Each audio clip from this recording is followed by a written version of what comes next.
العالمين والصلاة والسلام على أشرف الأنبياء والمرسلين نحمده ونستعينه ونستغفره ونعوذ بالله من شرور أنفسنا ومن سيئات أعمالنا من يهده الله فلا مضل له ومن يضلل فلا هادي له رب اشرح لي صدري ويسر لي أمري واحلل عقدة من لساني يفقه قولي أما بعد. Alhamdulillah, bersyukur kepada Allah Subhanahu Wa Taala kerana dapat bersama pada pagi ini. InsyaAllah pada pagi ini kita akan sambung perbincangan bab yang ke-6, iaitu penjelasan tauhid dan syahadah la ilaha illallah. Bab yang ke-6 ini sekali kita tengok nampak macam sama dengan tajuk sebelum ini. Sebenarnya tidak berlaku pengulangan lah tajuk ini, kerana poin-poin ataupun isi kandungan di bawah bab yang ke-6 ini dia menjurus kepada pengukuhan dan juga sebagai tambahan maklumat berkenaan dengan hakikat tauhid ini. Ini dia fokus kepada masalah yang lebih spesifik lah sebenarnya. Cuba tengok sikit. Pada awal pembahasan ataupun pada awal perbincangan telah diterangkan makna tauhid dan juga pembahagian tauhid kepada tiga itu. Sebab metodologi yang kita guna dalam pengajian tauhid ini, kita guna kaedah tauhid tiga, iaitu tauhid uluhiyah, tauhid rububiyah dan tauhid asma' wa sifat, asma'ullahul husna. Adapun tauhid yang dimaksudkan di sini pada bab yang ke-6 ini adalah tauhid uluhiyah, atau disebut juga sebagai tauhid ibadat. Apa maksudnya? Maksudnya mengesahkan Allah Subhanahu Wa Taala dengan ibadat. Mana bila sebut ibadat ni kita hanya kepada Allah sahaja, tidak kepada yang lain. Yang merupakan makna syahadah la ilaha illallah Muhammadur Rasulullah tu lah. Jadi kalau nak tengok tentang ibadat, kena ingatlah muka surat 10. Boleh tengok situ. Ibadat ni mana kita lakukan sesuatu atau ta'rif umum, merangkumi semua, lakukan sesuatu yang Allah redha. Tu memang tepat. Kalau kita ulah ke mana pun dia akan menjurus kepada tauhid. Itu makna itu. Sebab tu tuan kita ni dia letak ta'rif tu. Banyak ta'rif ibadat ni. Tapi kita ta'rif tu ringkas. Mana seseorang melakukan sesuatu yang Allah suka, yang Allah redha. Jadi kita nak tahu Allah redha macam mana, Allah suka macam mana, tak dapat tidak, dia kena belajar Quran dan hadis. Quran kemudian diperjelaskan oleh hadis-hadis yang sahih. Dan juga para sahabat yang memperjelaskan lagi. Mungkin kalau kita ada rasa samar, rasa tidak jelas pada setengah hadis Nabi, itu kita kena tengok amalan sahabat. Dan itulah metodologi Imam Syafi'i dalam memahami teks Quran dan hadis. Kalau dia sendiri pun tidak jelas, dia akan rujuk pada sahabat. Betapa sahabat ni mempunyai otoriti dalam bidang ni. Baik. Pada bab-bab sebelumnya, yang ini sebelum bab yang ke-6 ini, telah dijelaskan ayat-ayat dan hadis-hadis yang menjelaskan makna hakikat, makna sebenar la ilaha illallah.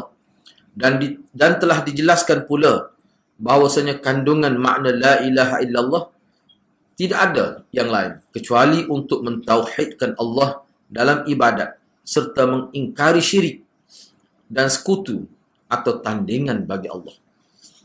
Cara yang paling mudah dalam bab pertama dulu kita bincang, dia kata cara kita nak tauhidkan Allah ni, mana semua tindak tanduk kita, aktiviti kita, kita akan sebut nama Allah. Kalau kita tak ingat doa-doa khusus, kita boleh baca bismillah saja. Seperti mana orang pergi ke Mekah tak ingat doa, dia boleh sebut Rabbana atina. Daripada turun kapal terbang, siapa naik kapal terbang nak balik pula, berapa jip pas rumah, Rabbana atina, tak apa dah. Kalau tak ingat. Sebab gantung doa tekuk tu dah, dia tak ada dah nak baca dah. Punya tepuh ke babak Uzbek ni, mesti legat lah, tak ada dah. Jadi cara agama ni dia mudah. Tak boleh ingat ni, ambil ni. Tak ingat ni, ambil hak umum. Jadi bismillahirrahmanirrahim itu sebenarnya Cuba bayangkan kalau kita hayati makna dia kan, makna tauhid lah tu. Nak buat satu dengan nama Allah. Nak buat ni dengan nama Allah. Nak ni pun dengan nama Allah. Semua dengan nama Allah. Kalau tak ingat. Tak ingat dok sebab Nabi ajar kalau kita ialah kitab baru ni saya tengok sangat menarik. 2 jilid. Tak tahu saya pun tak check lagi. Dia punya cuma setakat saya baca cuma tak tahu ada ke tidak diterjemah dalam bahasa Melayu. Melayu Indonesia ni. Nanti saya hantar dia punya itu. Sangat bagus. 2 jilid. Dia bincang tentang fiqh doa. Dia kemuka semua doa Nabi dan dia bincang secara fiqh. Jadi kalau kita tengok kitab tu kita nampak bahawa setiap apa yang kita buat ni dia ada doa khusus. Doa khusus. Terkejut. Bawa ke rasa takut dia ada doa khusus. Enggak kita nak ingat semua doa tu payah juga tu. Tak apa kalau tak ingat tu pun ingat kepada Allah. Sebut la haula wala. Baca bismillah. Tu. Semua tu dia menjurus kepada nak supaya hati kita ni tidak ingat kepada yang lain. Itu makna tauhid. Makna tauhid. Sakit pun ingat ke Tuhan. Tidak ingat ke Tok Bomo. Orang kita ni sengaja sakit dia ingat ke Tok Bomo. Gigi tengok Tok Bomo selok lebih pada dia. Tu masalah orang kita. Jadi sepatutnya perkara tu kita boleh fikir dah tu. Sebab tu saya kita ingat ni saya nak buat perbandingan lah. Ni bab tauhid ni. Kita bincang ni bab tauhid. Kalau kita pergi di hospital bila dia sudah kira-kira habis dah usaha dia mengikut kaedah perubatan, dia suruh klik. Bacalah dia kata nak mai ajak baca Yasin. Biasa dia kata tu habis rapat jik tak lagi habis ikhtiar tu. Kalau kita nak bercakap dalam konteks kalau kita orang Islam, bayangkanlah ada seorang yang jumpa saya. Dia ni kena kira-kiranya penyakit dia ni bukan penyakit fizikal lagi ke hospital pun doktor pun ada pergi cari bomoh lah. Memang ada kita putih. Monya itu bukan kita tolak 100%. Kita putih. Mau ada sakit-sakit tertentu ni memang kita kena cari kita istilah bomoh lah. Bomoh pun perlu ditakrif ke semula sebenarnya. Bomoh ni pun perlu ditakrif ke semula. Takut orang kita silap faham. Kalau kita nak guna istilah yang tepat kat ruqyah lah. Ruqyah tu maknanya kita buat rawatan dengan cara Islam, maknanya tidak melibatkan unsur-unsur yang terlarang itu. Tidak bercanggah dengan akidah, tidak bercanggah dengan syariat, tidak bercanggah dengan akhlak. Dari segi akhlak apa orang tengok pun nampak bagus. Syariat pun tidak bercanggah. Dari segi akidah jauh sekali lah untuk bercanggah tu. Tu. Mana kena didik masyarakat begitu. Bukan tidak boleh. Cuma ni masalah setengah ada tu yang jumpa saya tu. Dia buat rawatan ribu dah habis. Habis pas sampai ke 11 siang pun dia pergi ke Mekah. Doa dekat Kaabah pun tak hilang juga dia punya gangguan itu. Nak buat macam mana? Bila saya interview dia tu saya kata gini lah. Saya rasa sudah sampai ketikanya. Tak perlu dah pergi jumpa tu. Walaupun ruqyah pun. Direct kepada Tuhan punya sebab musabab itu. Tu perlu juga begitu. Mana kita direct kepada Allah. Sebab hal ni pun Allah juga. Cuma ikhtiar boleh pahala. Dah ikhtiar dah habis kira-kira habis. Dia tak tahu. Bahkan dia tanya saya pula. Ustaz boleh buat? Sebab dia jumpa bomo ni habis. Akhirnya ni mari tanya kita. Ustaz sendiri boleh buat? Saya kata boleh. Boleh berdoa lah kata. Cuma jadi tak jadi tu masalah. Kita bela-bela jalan boleh kita buat tu. Cuma masalah jadi. Sebab tu bagi saya, sampai satu tahap, setelah kita tengok dia pun nampak terbengkalai dah kita kata dia tu jadi beku dah. Apa kita kata putus ikhtiar dah kita tak lagi tak tahu nak jumpa siapa dah. Dia kata habis pakai Singapura dah dia pergi jumpa orang. Orang begini sebenarnya kita kena bimbing dia. Saya kata gini lah. Selepas ni banyak kita baca Quran, banyak berdoa kepada Allah, ingat kepada Allah dan minta kepada Allah sebanyak-banyaknya. Itu sebenarnya hakikatnya kalau kita pergi bomo, pergi berobat pun sebenarnya dia di situ juga. Apa kata kita terus direct kepada Allah. Sebab kita bukan kata tidak usaha ratus-ratus ribu dah habis. Jual tanah sekeping. Jual kereta nak bomo. Kan? Jadi bila saya sebut gitu, selepas seminggu dia kata hati dia lebih tenang. Dia ni sebab dia mengaji sunnah juga. Dia duduk itu. Jadi bila dia jumpa bomoh dia kata kadang-kadang dia tengok bomoh tu serabut perut lah. Sebab dia ni mengaji juga ni benda-benda gini.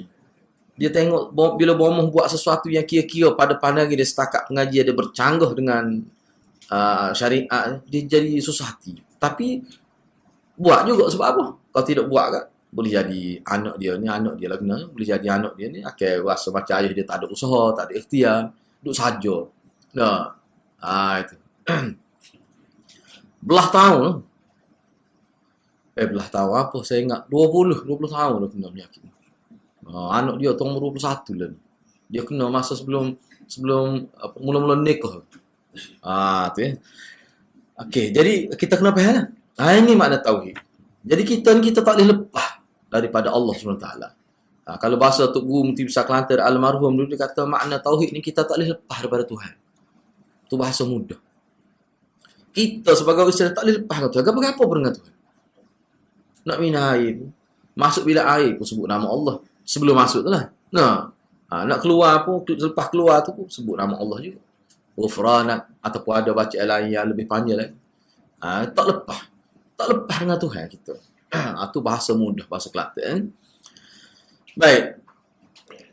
Dalam bab ni akan diterangkan dan dijelaskan dengan lebih dalam tentang makna tauhid. Dia dah lagi secara spesifik lah, secara lebih khusus lagi.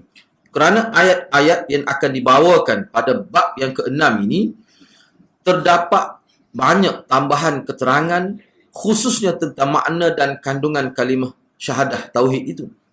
Di dalam ayat-ayat yang akan disebutkan nanti terdapat bantahan kepada orang-orang yang bergantung hati mereka kepada para nabi dan orang-orang soleh dengan berdoa dan meminta kepada mereka. Kerana sebab nuzul ayat yang akan dikemukakan nanti ada berkaitan dengan orang-orang yang menyembah nabi atau orang-orang soleh. Hak kita nak bicara tu. Ni dia panggil tawassul dengan orang soleh. Orang soleh, hak paling soleh, nabi dan rasul. Dan hak ni dia berkait dengan orang soleh tu telah mati ataupun orang soleh tu tak mati lagi tapi tidak ada di hadapannya. Misalnya orang soleh duduk di Yaman misalnya. Contoh ni. Orang soleh duduk di Yaman. Dia duduk di sini. Tapi dia sebut nama orang soleh tu. Ini biasanya gini. Ini pengalaman saya bersama lah. Bukan bersama dengan golongan ini. Dia akan berdoa begini. Misalnya dia akan Alhamdulillahirrabbilalamin. Wassalatu wassalamu ala rasulillahi Muhammad. Lepas tu dia sebut. Biasanya Melayu kita dia sebut ke Melayu lah tu. Dia akan dengan berkat kedudukan Tuan Syekh ataupun dengan berkat guru saya. Dia sebut nama guru dia. Saya mohon kepada Allah. Tu dia panggil tawassul dengan orang saleh. Dia bukan minta dengan orang mati. Hak minta dengan orang mati tu terlalu terang lah. Syirik tu. Hak tu lagi bahaya. Kau tengok dalam internet tu, hak di Singapura tu, dia direct minta dengan Habib Nuh. Minta tu. Saya mohon kepada Habib Nuh. Direct. Tu lagi teruk lah. Tu lagi jelas. Syirik tu. Hak ni tidak. Tapi dia sebut nama guru dia atas nama Jah guru. Jah ni maknanya kedudukan guru dia. Lepas tu baru dia minta. Maknanya dia puji Allah. Dia sebut Nabi, selawat pada Nabi. Kemudian dia akan sebut nama guru dia. Nama apa guru? Kadang 2-3 guru. Kadang setengah tarikat tu dengan berkat kedudukan Syekh Qadir Al-Jailani. Dia sebut. Tu saya dengar sendiri tu. Bukan dengar diri lah. Kita pun tengok dengar lama. Kita duduk dengan bapak dia dah. Di Kelantan ni lah. Lepas tu baru dia minta. Kenapa begitu? Hati ni kita nak bincang. Sebut nama. Hak kira-kiranya wasilah. Dia sebagai wasilah. Sebab dengan anggapan tadi lah. Saya sebut dah sebelum ni. Acak kalimnah kita sebut ni. Dengan anggapan. Kalau sebut nama wali, nama orang soleh tu. Lebih mudah Allah terima. Itu maksud dia. Itu maksud dia. Jadi cara itu tu sebenarnya. Bahaya tu. Tidak diajar oleh Nabi SAW. Yang mana orang soleh ni kita boleh ambil manfaatnya dengan doa dia semasa dia hidup. Itu boleh kita ambil manfaat. Sebab itu ada hadis. Ngemuk kita. Kita anggap orang ni baik. Hak tu zahir. Itu hakikat. Kita tak tahu dia baik semua ke tidak. Kita tengok dia baik. Kalau mak kita, kadang kita lebih tahu lagi dia. Sebab kita bersama dia. Lebih tahu. Nak banding dengan orang lain. Orang lain kita tak tahu hal ehwal rumah dia. Cuma kita tengok dia ni zahir baik. Tu pun boleh dia. Boleh dia. Untuk kita minta dia doa pada kita. Hak tu sunnah. Hak tu boleh. Tapi janganlah siapa peringkat kita ni tak berdoa langsung pula. Tu salah lah pula gitu. Baik. Cuba tengok ayat Quran ni.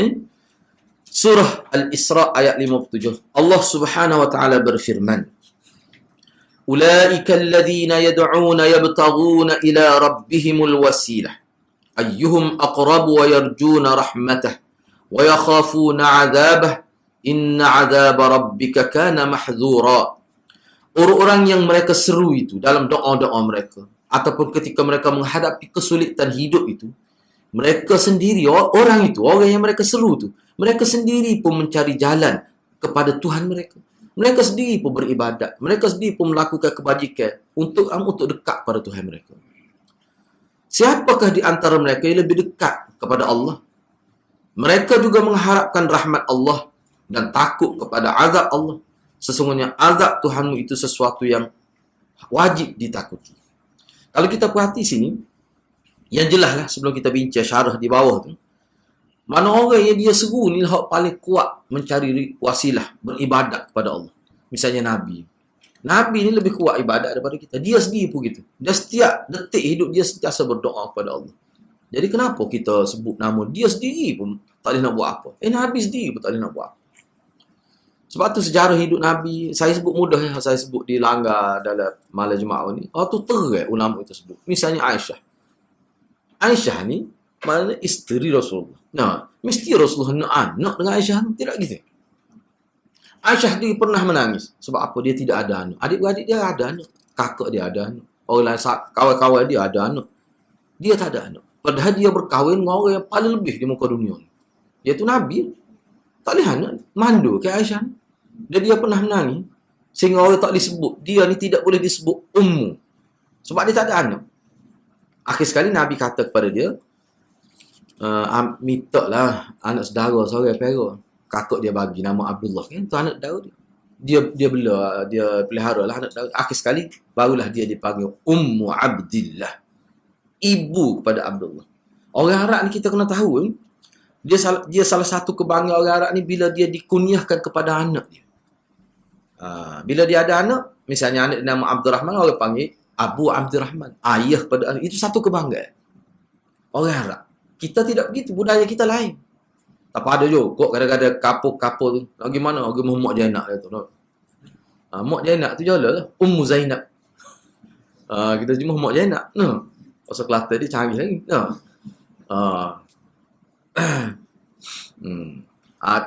Tapi bukan penggunaan meluah. Tapi orang Arab meluah. Dan itu satu kebanggaan. Jadi Aisyah tak boleh nak sebut begitu. Sebab apa? Dia tak ada anak. Jadi dia pernah menangis. Kita kata tak okay dia tak berdoa kepada Allah. Tak okay Nabi dia tak berdoa untuk isteri dia Aisyah tu, kira-kira dia paling sayang lah kerana paling alim, paling banyak dia ambil manfaat ilmunya oleh para sahabat. Tiba-tiba Allah tak bagi. Apa isyarat di sebalik? Isyaratnya bahawa semua yang berlaku dalam hidup kita ni ketentuan Tuhan hakikatnya.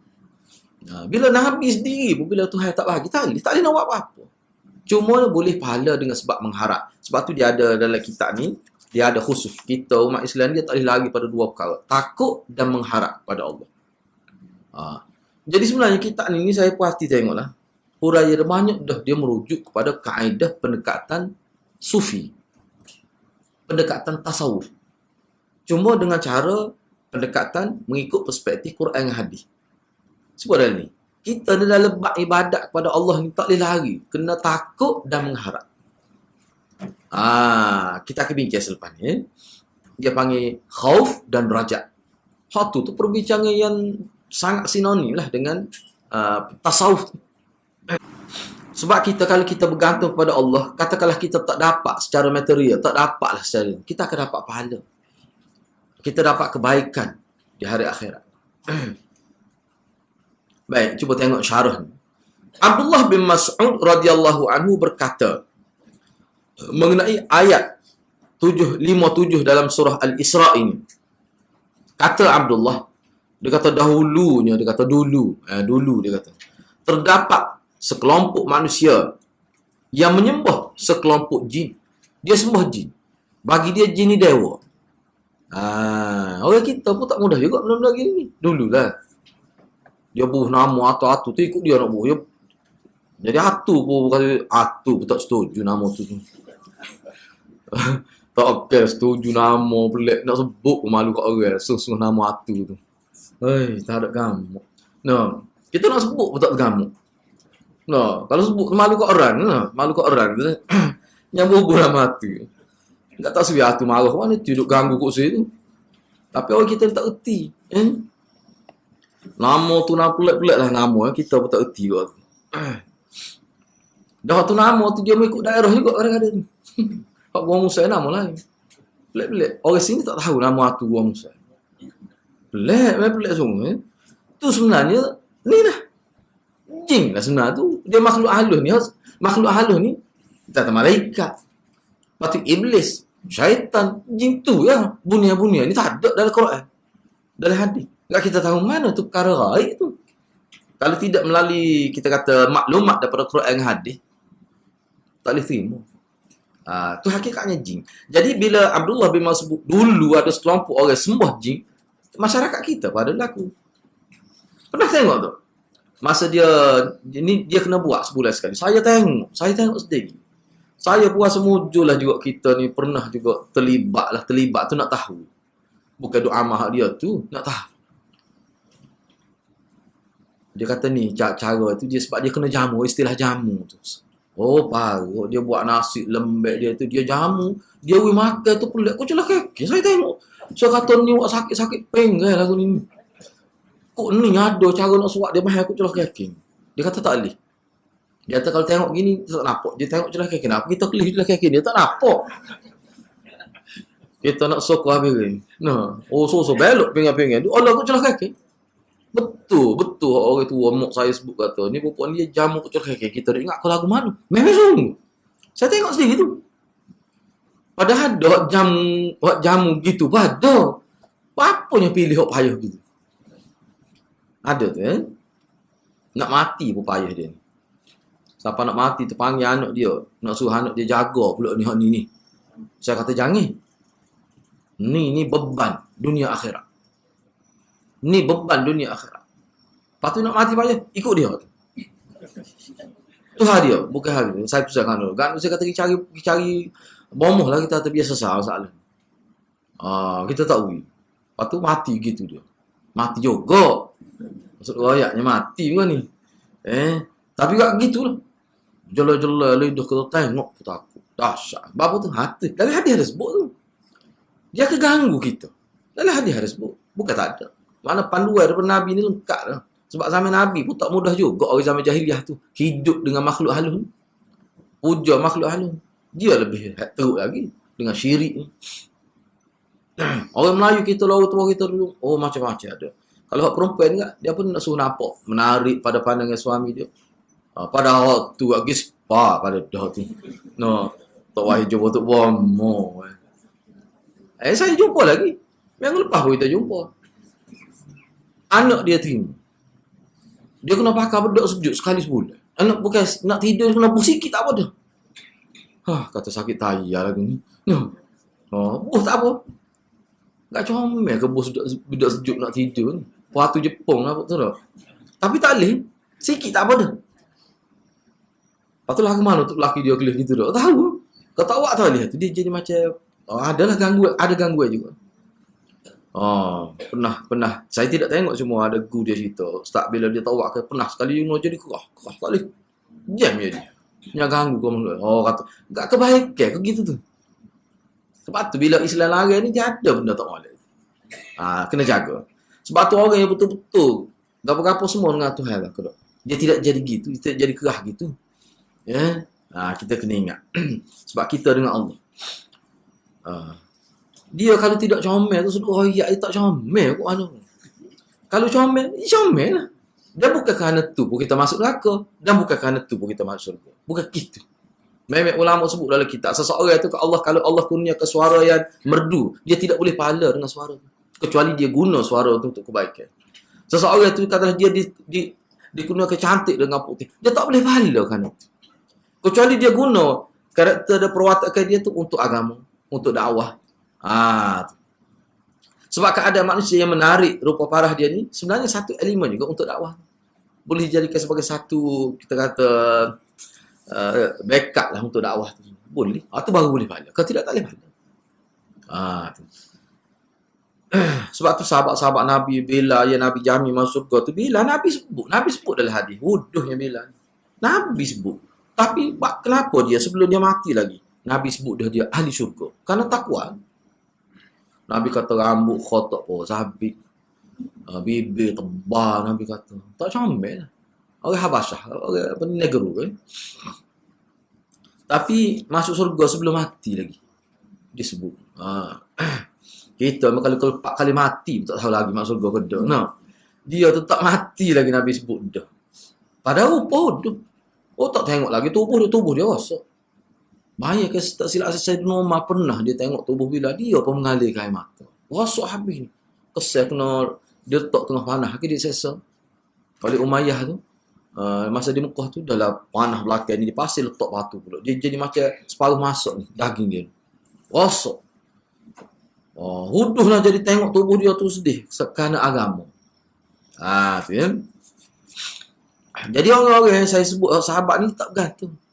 Saya ingat Abu Hurairah, Sayyidina Abu Bakar Siddiq pun dia takut kalau jatuh tongkat, jatuh kayu cemeti yang aku guna untuk pukul kuda tu lah. Kalau jatuh aku tu ambil sendiri, tak suruh orang lain ambil. No ayatnya taksir. Taksir ada makna minta pada orang walaupun benda tu harus. Bobo nak minta benda-benda gitu tapi taksir. Maknanya babu nak jaga lah. Kalau nak minta dengan Allah. Cuba tengok lagi kata ni. Yakni sekelompok manusia yang menyembah para jin masih tetap beribadat pada jin tersebut. Sedangkan jin yang dia sembah tu masuk Islam. Jin yang dia sembah tersebut tidak meredai penyembahan tersebut.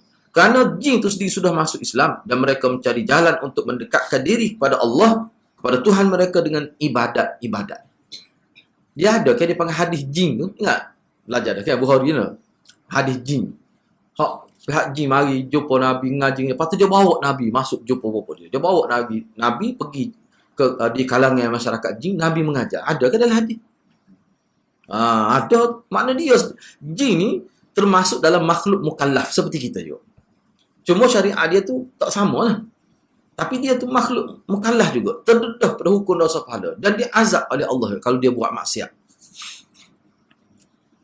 Dan dia tu ada yang baik, ada yang jahat. Sama seperti kita.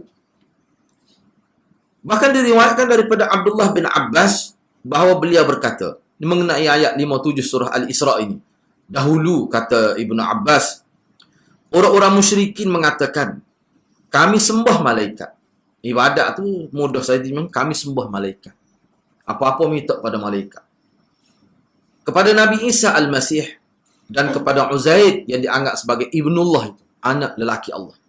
Mereka itulah yang diseru untuk bila perlu hajat seru ni, maknanya sebut dalam doa tu. Sama ada minta direct pada dia atau menggunakan nama dia sebagai wasilah untuk dipersembahkan permintaan kepada Allah, sebut nama dia.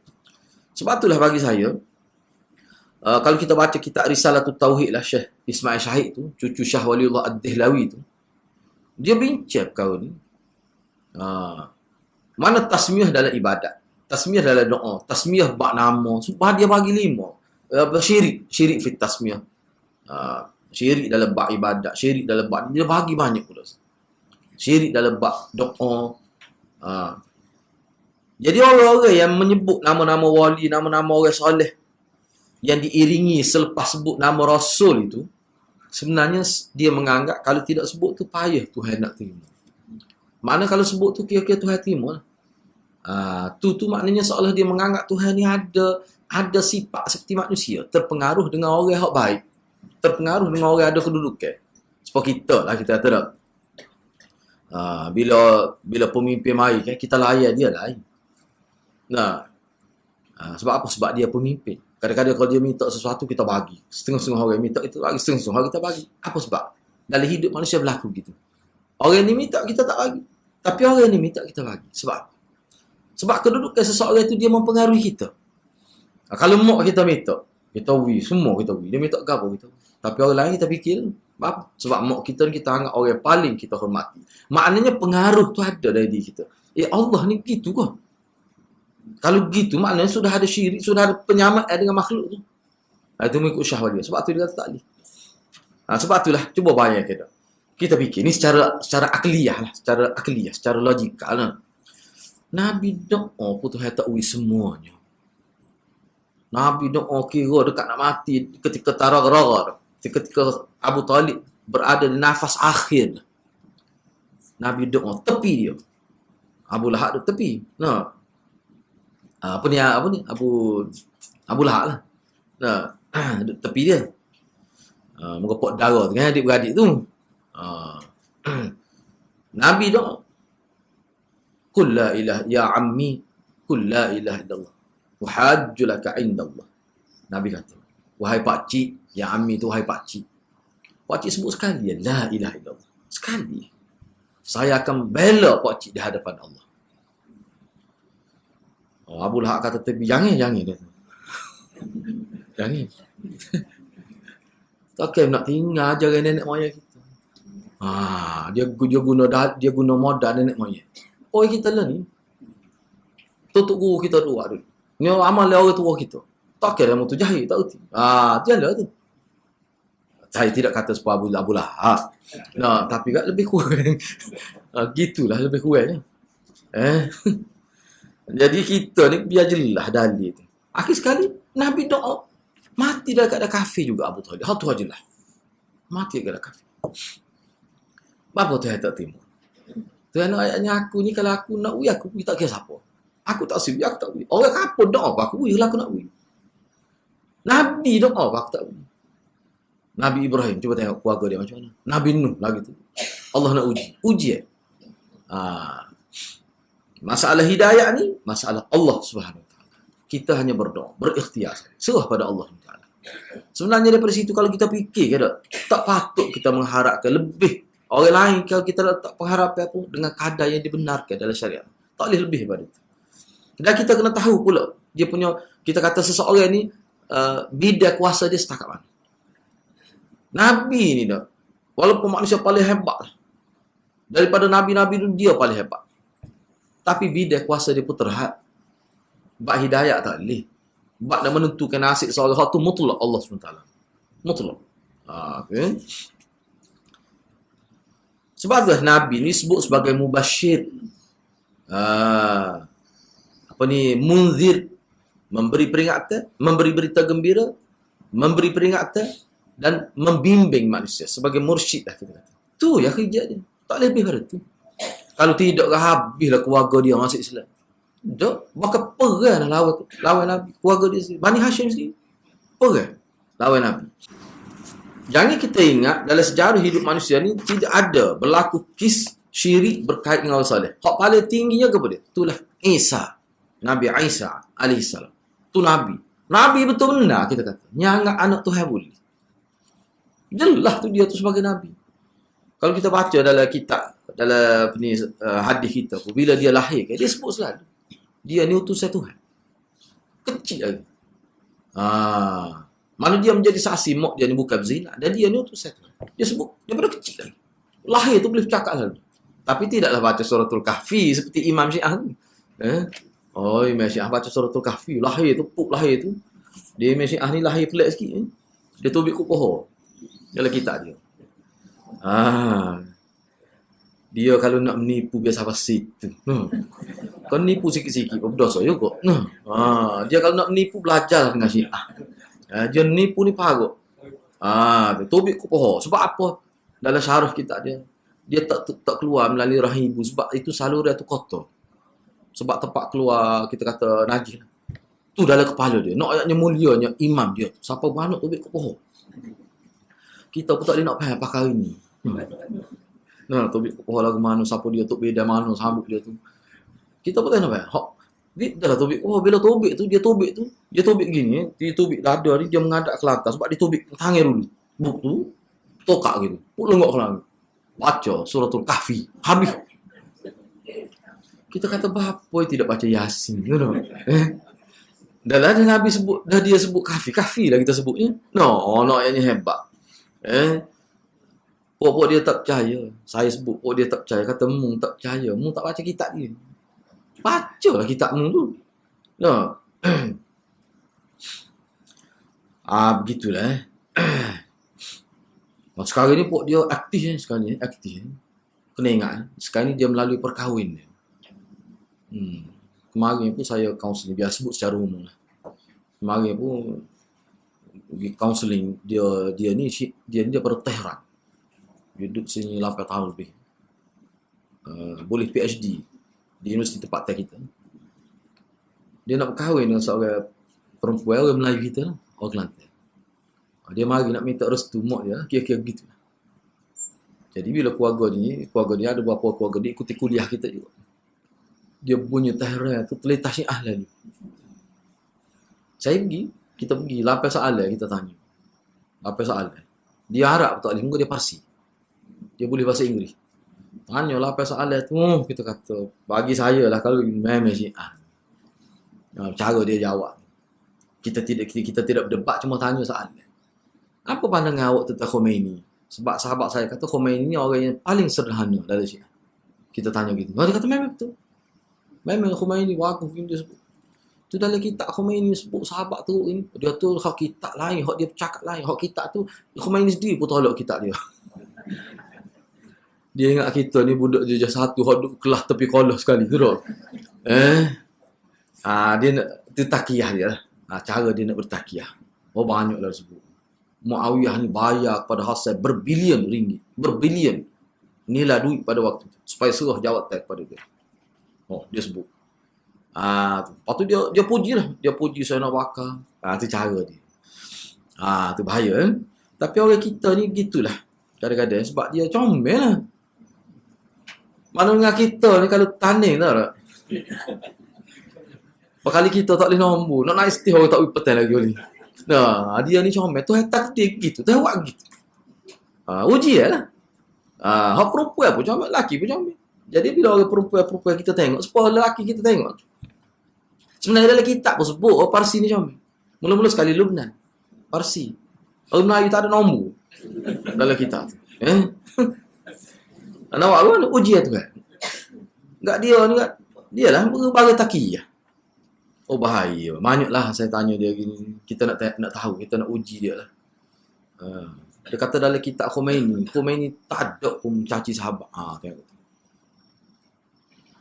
Saya sebut dia kata, saya baca semua kitab dia. Dia pun sunyak. Kita akan sebut kita baca. Saya pun tidak nak tekan dia sebab kita nak tahu ni. Lepas tu tidak bila buat perjumpaan kali kedua pada keluarga perempuan ni, saya sebutlah gini. Saya kata, saya nak selesaikan tugas saya supaya saya lepas tanggungjawab di sisi Allah. Maknanya, dia ni saya syak terlalu tinggi syak saya bahawa dia ni Syiah. Dia kata dia ahli sunnah lah. Dia kata ahli sunnah tidak begitu. Serah kepada keluarga dia. Serah kepada keluarga dia. Lepas, kerja saya lepas. Saya sebut begitu. Kalau nak saya beri penjelasan tentang Syiah untuk keluarga, panggil semua keluarga. Bagi masa saya 2 jam, saya boleh buat penerang. Saya bawa kitab dia. Kita nak yakin ke dia. Sebab perempuan yang nak kahwin ni, orang berjawab besar. Berjawab besar. Masuk TV semua. Tu ayat gitu sudah. Dia ada ayat nama. Mana orang sahur lah. Kesian. Orang ni tak ada maklumat. Orang kita gitu ya, kita ni. Bila tak ada maklumat, gitulah. Baik. Cuma kita harap mudah-mudahan dia buat keputusan dengan tepat. Mana kalau dia teruskan juga, dia tidak dengan pandangan kita suruh pada Allah.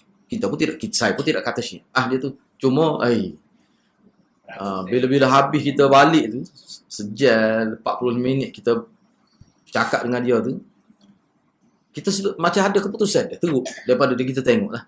Tengok. Baik, tak apalah, cuba tengok lagi. Jadi isu akidah tu suatu isu yang besar lah sebenarnya. Isu besar. Kata Syekhul Islam Ibn Taymiyah, tak ada tu. Ada tak?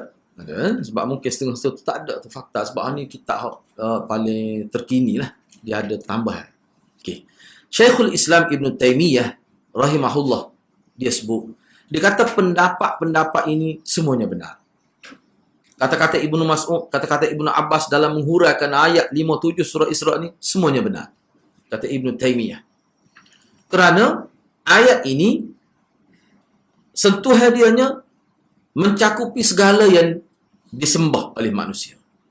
Sedangkan dia, yakni sesuatu yang disembah itu, mereka sendiri beribadat kepada Allah.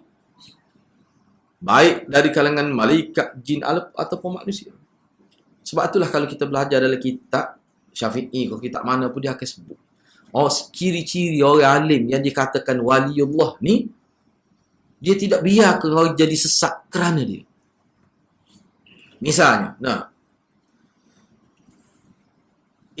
saya ambil Imam Abu Hanifah sebagai contoh. Imam Abu Hanifah pernah berdoa kepada Allah, janganlah Allah beri benda-benda keramat pada dia. Kayak kita ni kan minta biar ada keramat.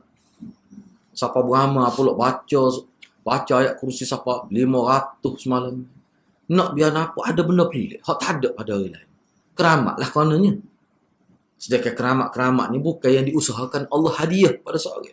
Kalau dia usaha nak dapat, katakanlah seseorang itu, bila orang mari di rumah dia, dia tahu dah kawan itu mari untuk tujuan apa. Kadang-kadang nak boleh waktu tu 5 tahun, nak dapat sisa. 5 tahun beramal. Atau tak mari keramat. Keramat ni bila kita beribadat, Tuhan bagi gitu ya. Tanpa usaha. Kita rasa dia ni mari nak tanya, tiba betul semua. Tanpa usaha, tak ada ikhtiar ke? Dia berlaku pada Imam Abu Hanifah tu. Cuma dia fikir, kalau orang tahulah, aku boleh tahu benda-benda gini, rosak masyarakat, dia berdoa kepada Allah. Ya Allah, janganlah, selepas ni janganlah beri kelebihan ni. Sehingga aku tahu. Dia tak sih. Apa tu? Nak jaga pengikut dia. Takut jadi sesat. Tu orang panggil wali Allah. Sifat dia gitu. Hak dia lagi, hak wali. Bodoh lah nama dia pun. Wali ke dia tu. Hak ni dia, kalau benda pelik berlaku pada dia, dia buat niaga pasal malam. Ni bukan wali Allah ni. Mana dia tunjuk kelebihan dia pada pengikut dia. Akhir sekali jadi kena penyakit ta'asubi. Saya nak cuba perkenal istilah baru. Bukan Wahabi, ta'asubi dia panggil. Ta'asub. Jadi ta'asub pada guru dia. Akhir sekali guru dia betul semua. Tidak ada yang tidak betul melainkan betul semua ni. Jadi gitu pula. Bahaya. Sebab itulah saya sentiasa sebut. Tapi marahlah orang bila kita sebut ni. Mana kalau guru tu dia highlight kelebihan dia pada tu guru tu bermasalah. Ulama-ulama kita Imam Syafi'i bukan main hebat Imam Syafi'i. Imam Syafi'i ni kalau tunjuk tapak tangan dia boleh tahu kerja ke apa. Ini ilmu kiafah, ilmu tengok tapak tangan. Memang dia hebat. Tapi dia tak guna tu. Dia tidak masyhurkan diri dia sebagai orang yang hebat dalam bidang. Apa tu? Dia takut rosak masyarakat. Imam Abu Hanifah siapa doa lah. Cuba tengok Uwais Al-Qarani lagu mana. Lari kan lepas pada tu. Ingat cerita dia. Nabi sebut dalam hadis tu orang yang paling orang berkat tu. Siapa saya normal tunggu. Berapa musim haji tunggu. Dengar berdasar pada ciri-ciri Nabi sebut ni. Orang daripada kabilah Qaran. Sebab tu kena sebut biar betul. Uwais Qarani, bukan Qarni. Qarani. Kena sebut biar betul. Pak Qarani, bukan Qarni. Kalau Qarni tu tanduk saya maksudnya. Qaran. Dia kabilah Qaran dia panggil. Orang kita ni sebut Qarni. Tak betul tu. Memang ulama kata salah. Dia kena Qarani. Sebab Qaradawi lah. Orang kita sebut Yusuf Qardawi. Salah. Yusuf Qardawi pernah tegur. Ada orang terjemah buku dia di Malaysia. Dia tulis Yusuf Qardawi. Ada silap Yusuf Qaradawi. Sebab dia pada Qarad. Kena tahu lah. Bukan Qardawi. Tak silap ni Siti Fadil. Dia pernah terjemah buku. Lepas tu dia kata salah. Bila Yusuf Qardawi itu betul. Bukan Qardawi. Qaradawi. Ni Datuk Siti Fadil sendiri lah sebutnya. Dia kata anak salah. Moga bukan bahasa kita. Bukan merujuk pada tempat kita. Kena Qarani. Cuba tengok dia. Ringkas cerita lah saya. Saya nama minta dia doa. Padahal dia ni orang tak kenal. Cuma dia ni orang soleh. Bukan orang alim. Dia orang soleh. Jaga mak dia kan. Cerita dia. Bila orang tahu bahawa saya normal. Suruh dia doa. Minta dia doa. Orang kampung dia tahunya pakak gi di rumah. Doa kita kata lah. Uwais Qarani tengok, bahaya. Kalau kita letak balai duit satu, setejam tu. Saudara rakyat lah nak. Kalau kita beli berkali hak tu, beli besar lah 4 latan duit. Letak. Sumbang ikhlas, tulis itu. Sekali doa, ikutlah nak buat apa. Kalau hak kelabu tu lagi afdal. Kalau kita, na'udzubillah lah. Dia ada. Ni orang panggil wali Allah. Akhir sekali dia lari. Dia tak asyik jadi terkenal. Dia tak asyik orang salah faham terhadap dia. Itu orang panggil ni kan. Sebab tu kita tengok jauh beza wali Allah dengan wali salah gitu. Jauh sangat beza tu. Jadi benda-benda gitu sepatut orang Islam dia kena jadi perhatian dia tu. Kita boleh kendalian ni, ya Allah. Kita boleh tahu tu kalau kita ngaji dengan cara betul. Walaupun kita tidak pernah judi. Tapi kira-kira prejudis juga akhirnya. Tapi bagi saya tu prejudis tu kita nak guna istilah prejudis, tapi maknanya keadaan dia tu menyebabkan kita kena sangka begitu. Saya takut jadi betul benda, kena tipu orang sama. Orang nipu ni dia mari dengan watak yang baik. Pemalan sebut lah, orang kita tak boleh gimna kalau dengan serban.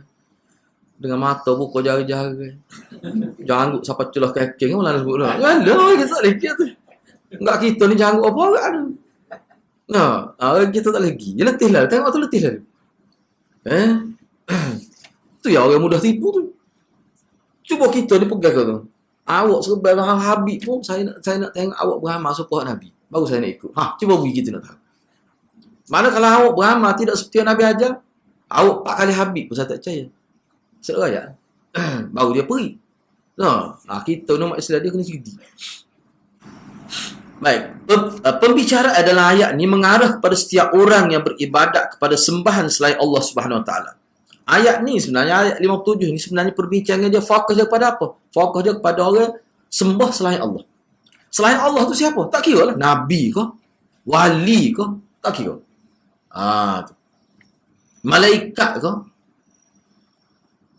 Sedangkan sembahan tersebut dengan maksud untuk mencari jalan untuk mendekatkan diri kepada Allah, mengharapkan rahmatnya dan takut pada ibadat tu sifat dia begitu. Jadi kalau kita bertawassul kepada orang mati, kita sebut nama orang ni, orang dalam doa kita tu, untuk apa? Dia sendiri pun minta dengan Allah orang tu. Kecuali orang ni orang memang dia menyesatkan orang tu, lain cerita lah. Dia sendiri pun kita kena sebab tu Nabi dia ajar sahabat dia berdoa sendiri-sendiri. Sebab tu Imam Syafi'i ada sebut kan, dia kata bagi saya kalau Rasulullah berdoa selepas maya, kemudian sahabat dia amin, itu sekali ataupun 2 kali saja, kata Imam Syafi'i. Untuk apa? Lit-ta'lim, untuk mengajar doa pada sahabat. Sebab tu Imam Syafi'i kata sahabat Nabi, dia cara dia berdoa lepas mayanya, lepas sesal tu kan, Nabi bagi salat, dia pun masing-masing pakai pergilah duduk di sudut ni, masing-masing berzikir, berdoa. Dia ingat Nabi ajar doa apa, dia baca tu sendiri-sendiri lah. Supaya kita doa lah ni, bila habis tu imam salat tu kan, bangun pakai. Tu betul lah tu. Tu tepatnya. Sebab dia Jumaat ni, dia setakat tu imam bagi salat. Hak lain tak ada dah Jumaat. Tu sebenarnya. Jadi tu imam pun doa masalah tu imam tu dia ada masalah cara dia. Jangan kita ingat tu imam ni tak ada masalah. Tu kalau masuk dia 2 tu masalah lah. Gitulah. Tu bila ada masalah cara dia. Sebab tu kadang-kadang mawi masa mukarrah. Ada masalah lah tu. Tak masalah dia tak sopan masalah kita. Bui tak perlu dia doa sendiri.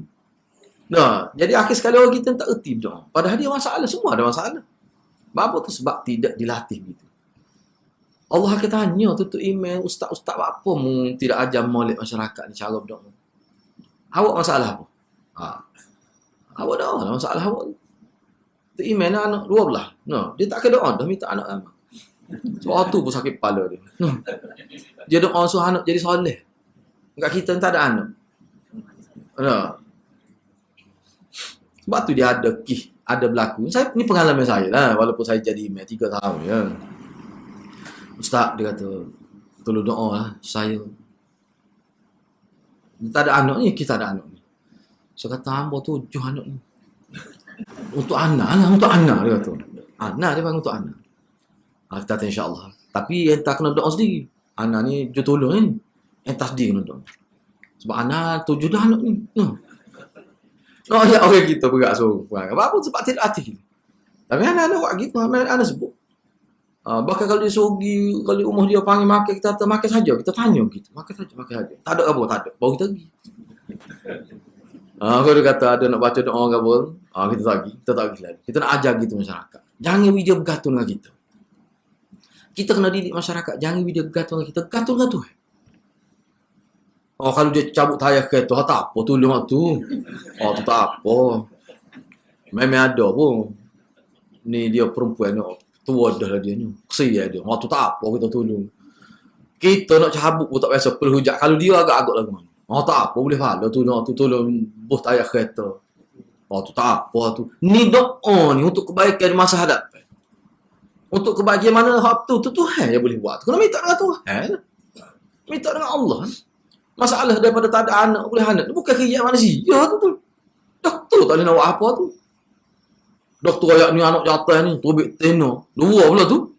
Nak buat mana? Bukan kerja kita. Kita kena ingat tu. Sebab itulah dalam pengajian ni, sebab tu saya bagi saya lah pengajian cara Nabi, approach pendekatan Nabi guna untuk sahabat ni. Dia nak hantar, biar jelas kita tahu kita ni siapa. Bila kata kita ni siapa orang lain, sebab kita lah juga. Dan Allah ni siapa? Sebab tu kalau saya ingat lagi, masa saya belajar tafsir, dulu saya belajar tafsir dengan Ustaz Mak Mustafa. Dia kata kesilapan orang kita ni berlaku kerana dia gagal memahami dia siapa, Tuhan itu siapa. Dengan lengkap. Tu. Sebab tu dia anggap orang soleh ni dia boleh mempengaruhi Tuhan. Sebab tu dia guna orang soleh untuk berdoa. Itu makna dia gagal memahami Tuhan tu macam mana. Tuhan tidak gitu.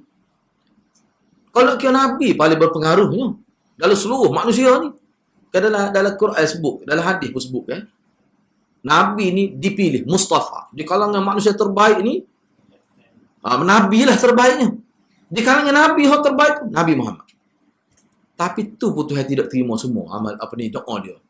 Allah bui apa yang Allah nak bui. Makna kita kata Allah tak malu mata kau ke Nabi. Itu bahasa Kelantan. Tak malu mata. Siapa Nabi doa tak bui Aisyah pada Aisyah jangan kira lah kita kata dah. Khidmat untuk agama. Aisyah ni kalau kita tak tahu sejarah dia ya. Sebab tu kita kena baca. Dia ni kesan daripada dia hidup dengan Nabi. Betul-betul hidup dia seperti Nabi. Sehingga dalam bab keduniaan ni dia tak terikat langsung. Banyak dia isteri Nabi ni dia ada peruntukan daripada kerajaan. Sebab isteri Nabi ni umumnya dia tidak bekerja lah. Jadi bila Nabi wafat, ada peruntukan khusus setiap bulan. Bui pada isteri Nabi. Ni semua ni untuk kehidupan dia. Sebab isteri Nabi ni dia tempat rujukan masyarakat. Aisyah lah tempat paling kuat dia rujuknya. Lepas tu isteri lain pun semua ada peranan. Cuma kita tak tahu. Bila dia beri duit, Aisyah bila bagi duit, dia ada dah dalam kepala duit. Dia ni, pada duit dia tu. Nak bui ke siapa? Orang miskin ada dah dalam kepala dia. Orang ni susah. Dia bagi. Masalahnya habis lalu duit. Lepas tu kata nak makan ke dia? Dia gini. Manusia ni bila dia tidak bergantung dengan dunia, dunia akan cari dia.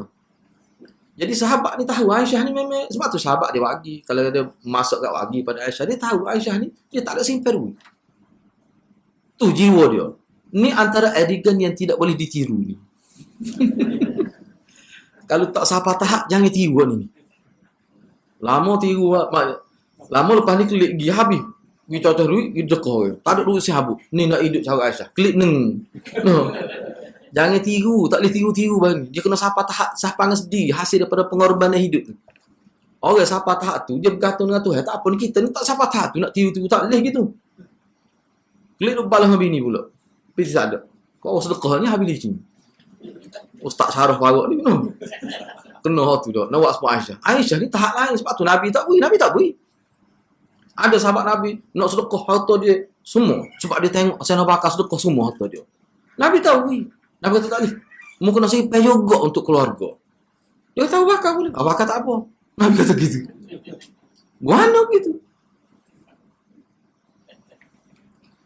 Kita ni kalau alah ke habis tu, tak saya tiru.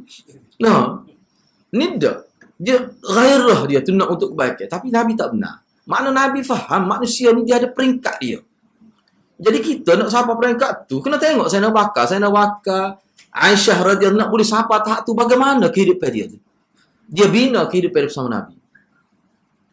Saya sebut dah sebelum ni Nah, bulan Ramadan tu dia nak buka puasa ada semakuk gula. Makan ni lah. Tiba-tiba orang miskin mari minta makan ni nak buka puasa. Aisyah kata ni selepas zaman Nabi. Lepas Nabi wafat. Aisyah kata bagi. Khadam dia khidmat pada dia. Dia kata puan, tu yang makan ni kita nak buka. Tak ada lah gitu. Aisyah kata bui lah. Jadi Khadir dia 2 kali tak boleh. Jalan gini, sudah apa? Muka hot tu kau dia nak pakai. Khadir dia tak boleh. Aisyah marah. Aisyah kata, mu duk nampak rezeki Tuhan hak dalam bekas kecil tu. Aku duk nampak rezeki Tuhan dalam khazanah Allah. Aku nampak tu. Tapi mu duk nampak dalam bekas kecil tu. Iyalah Khadir dia kata, ni kalau saya terjemah Kelantan lah mudah nak. Ya, dah saya pas. Ya, tu dah. Lepas tu kita bahas sejuk lepas ni. Soalan lagi tu, Aisyah kata, bui. Aisyah suruh bui juga. Tu jiwa apa saya kata jangan tiru-tiru benda-benda gini. Tiru hak ni. Lepel lah kita ni. Kalau nak jadi gitu, kena tahu dia bermula. Mana titik dia. Nak boleh sampai situ. Dia kena tahu tu. Bila bui tu kan, sudah. Memang, minum air kosong semua. Air mutlak. Ni buka puasa. Lepas mai sahabat Nabi wagi gula cicak, gula daging cicak. Hak daripada bahagian pohon. Hak menjadi kegemaran Nabi. Aisyah kata pada Khadir, tadi aku ayat dah ni. Aisyah kata, mu tak percaya. Perkali Khadir dia kata, kali ni tak awak lagi. Dia beza orang yang tinggi hati dia kebergantungan kepada Allah. Dia tak timbul benda-benda gitu. Jadi kita kalau timbul tu mana tak sapa makam lah tu. Tak sapa makam. Tak seduk buat lah kalau tak sapa. Buat dengan orang kita sudah. Tapi mana kita kena gitu. Nak ayatnya, orang-orang gitu pun tak bui. Tak lihat. Itulah saya nak sebutnya. Mana kalau kita fikir secara logika dah. Maknanya Tuhan ni dia bui. Dia bui bila dia nak bui. Dia bukan kerana dia malu kok orang ni dia dah tak ada tu. Tu wakil ayat kita gitu tu. Ke siapa saja. Tak kira. Sebab tu waqala rabbukum ud'uni astajib lakum. Tuhan kamu telah berfirman, minta kepada aku. Aku akan perkenankan. Pasti Allah bui. Cuma Allah bui dalam bentuk macam mana tu, dia ada huraian dia lah. Kadang-kadang kita minta nak anak, Tuhan tak bui anak. Dia bui anak murid. Cuba bayar kira. Dia bui anak murid lama. Anak tak ada. Aisyah, anak murid dah lama. Selepas Nabi wafat, dia jadi tempat rujuk. Tempat rujuk utama dalam hal ehwal rumah tangga. Anak murid saja. Sahabat dia tak anak murid dia. Anak kandung tak ada.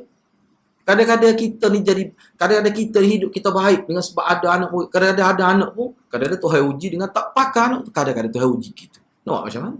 Tak pakai saya buat anak dia. Seorang motivator tak ada sekali yang mari kot sini. Orang Kelantan kot. Dia pernah sebut saya, biarlah. Kemujud telipuk biasa dia ada. Sebab tu kita nak buat contoh, kita clear dulu. No. Agak-agak dia tak tengok ni. Kau tengok tak apa sebab mau molek ni. Dia ni orang Ju, saya kenal dia bagus dia ni. Dia kata Ustaz Din, dia kata, Ana ni berat ujian. Kata, mana? Cikgu. Saya panggil cikgu dia. Ana ni motivator. Seluruh manusia. Masuk TV. Tapi anak-anak paling tu akhlak di sekolah. Dia kata kalau pergi sekolah, jumpa guru di sebelah. Allah malu lah dia kata. Kata kena ingat gini cikgu. Nabi Nuh tu 950 tahun. Anak dia tak terima. Takkah kita kata Nabi Nuh ni, Nabi Nuh maknanya tidak menjalankan tugas dia. Takkah kita kata Nabi Nuh ni cuak. Tak nak sabar. Kata gitu. Seakidah kita tu. Mana kita sudah mempertikakan maknanya Nabi sebagai tablighur risalah tu. Tak boleh gitu. Kalau cerita Nabi Nuh tu, nak tunjuk tu juga. Poin yang sama tu. Nabi Nuh. Nabi ni 23 tahun Nabi kita ni. Sesi kita kata operasi dakwah dia, masa dakwah dia, tu pun 2 tempat ya. Mekah Madinah. Tu ya. Nabi Nuh 950 tahun. Cuba kita fikir dah. Tiba-tiba Tuhan isteri dia pun tak berimeh dengan ajaran dia bawa. Anak dia pun, apa maksud? Nak ayatnya Nabi nak ajar pada kita, mu ni buat tugasmu ni, hak lebih daripada aku lah tu. Jangan kamu nak ambil lebih daripada tu. Kamu tak mampu. Sebab Nabi pernah bersedih kan, bila masyarakat dia tak terima. Kan Allah sebut kan, tak sebut. Hak tu tugas aku. Khijamun tabligh. Itu ya. Kena ingat tu. Sebab tu kita ni kalau kena hak ni molek dah. Kita tak akan teringat pada Allah sama. Apa-apa pada Allah. Hati kita nak. Jadi kalau orang tu tidak alim, tapi kalau dia jadi gitu hati dia lebih tinggi pada orang alim. Dia lebih tinggi pada orang yang kata duk mengajar tu. Duk kuliah tu. Kalau kena tu. Tu sebenarnya itulah sebenarnya nak capai daripada hal ni kita duk belajar. Tak ada istilah pelik-pelik, tapi kita boleh faham molek tauhid. Ni setengah-setengah pendekatan saya tengok, dia istilah tu. Tak mula-mula istilah, semua penuh dengan istilah. Hafal tu kat jalan kira, lepas tu tanya tak faham. Nah, lepas tu dah hafal, tak ingat pula tu. Nah, lepas tu tak tahu satu. Saya sebut ni bukan apa, saya pergi kuliah. Bukan daerah kawasan jauh sangat. Bacot tu je lah. Bacot sombong lah. Saya ngajar kuliah. Nggak ada orang kapun tu. Saya ngajar tauhid lah. Cuma saya tidak guna kitab ni. Saya sebut huraya secara umum orang kapung. Moga haju panggil dia orang kapun. Ustaz jangan duit buat-buat sangat ni tu. Kita pergi sebut orang ni. Bila kita rayak tu, jejak dia. Oh, dia kata payuh. Dia kata makcik, payuh. Gimana mudah pula ngaji tauhid ni? Kata apa payah, ada payah kau ngaji tauhid? Ada lah tu. Dia kata ngaji sifat 20, dia kata berkeruk mata dia kata. Berkeruk mata. Hak kita keruk kening ya kalanya. Ini sampai berkeruk mata dia berat benar tu.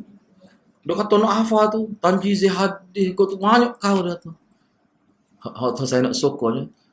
Habis kau ngaji, bukan suka habis 20 kali dia kata kita tu dia kata. 20 kali jak modal. Kata ke 20 kali tak faham lagi. Hak tu yang pelik tu dia. Jadi kita bila kita pergi ayat cara Quran, cara Nabi bawa gini Quran ni kan mudah faham. Kita ni nak faham.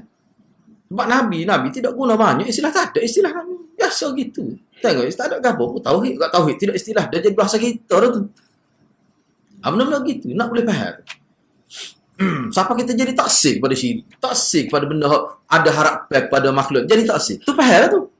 Orang panggil Kelantan panggil jijak paktulaitan. Nak suruh jijak tu masalah ni. Ni kalau tak jejak masalah. Mau ngaji tapi tak jejak. Kita kelihat ni biasa tak jejak lagi, ni duk pergi lagi. Kubur tu dah. Kubur tu kenali.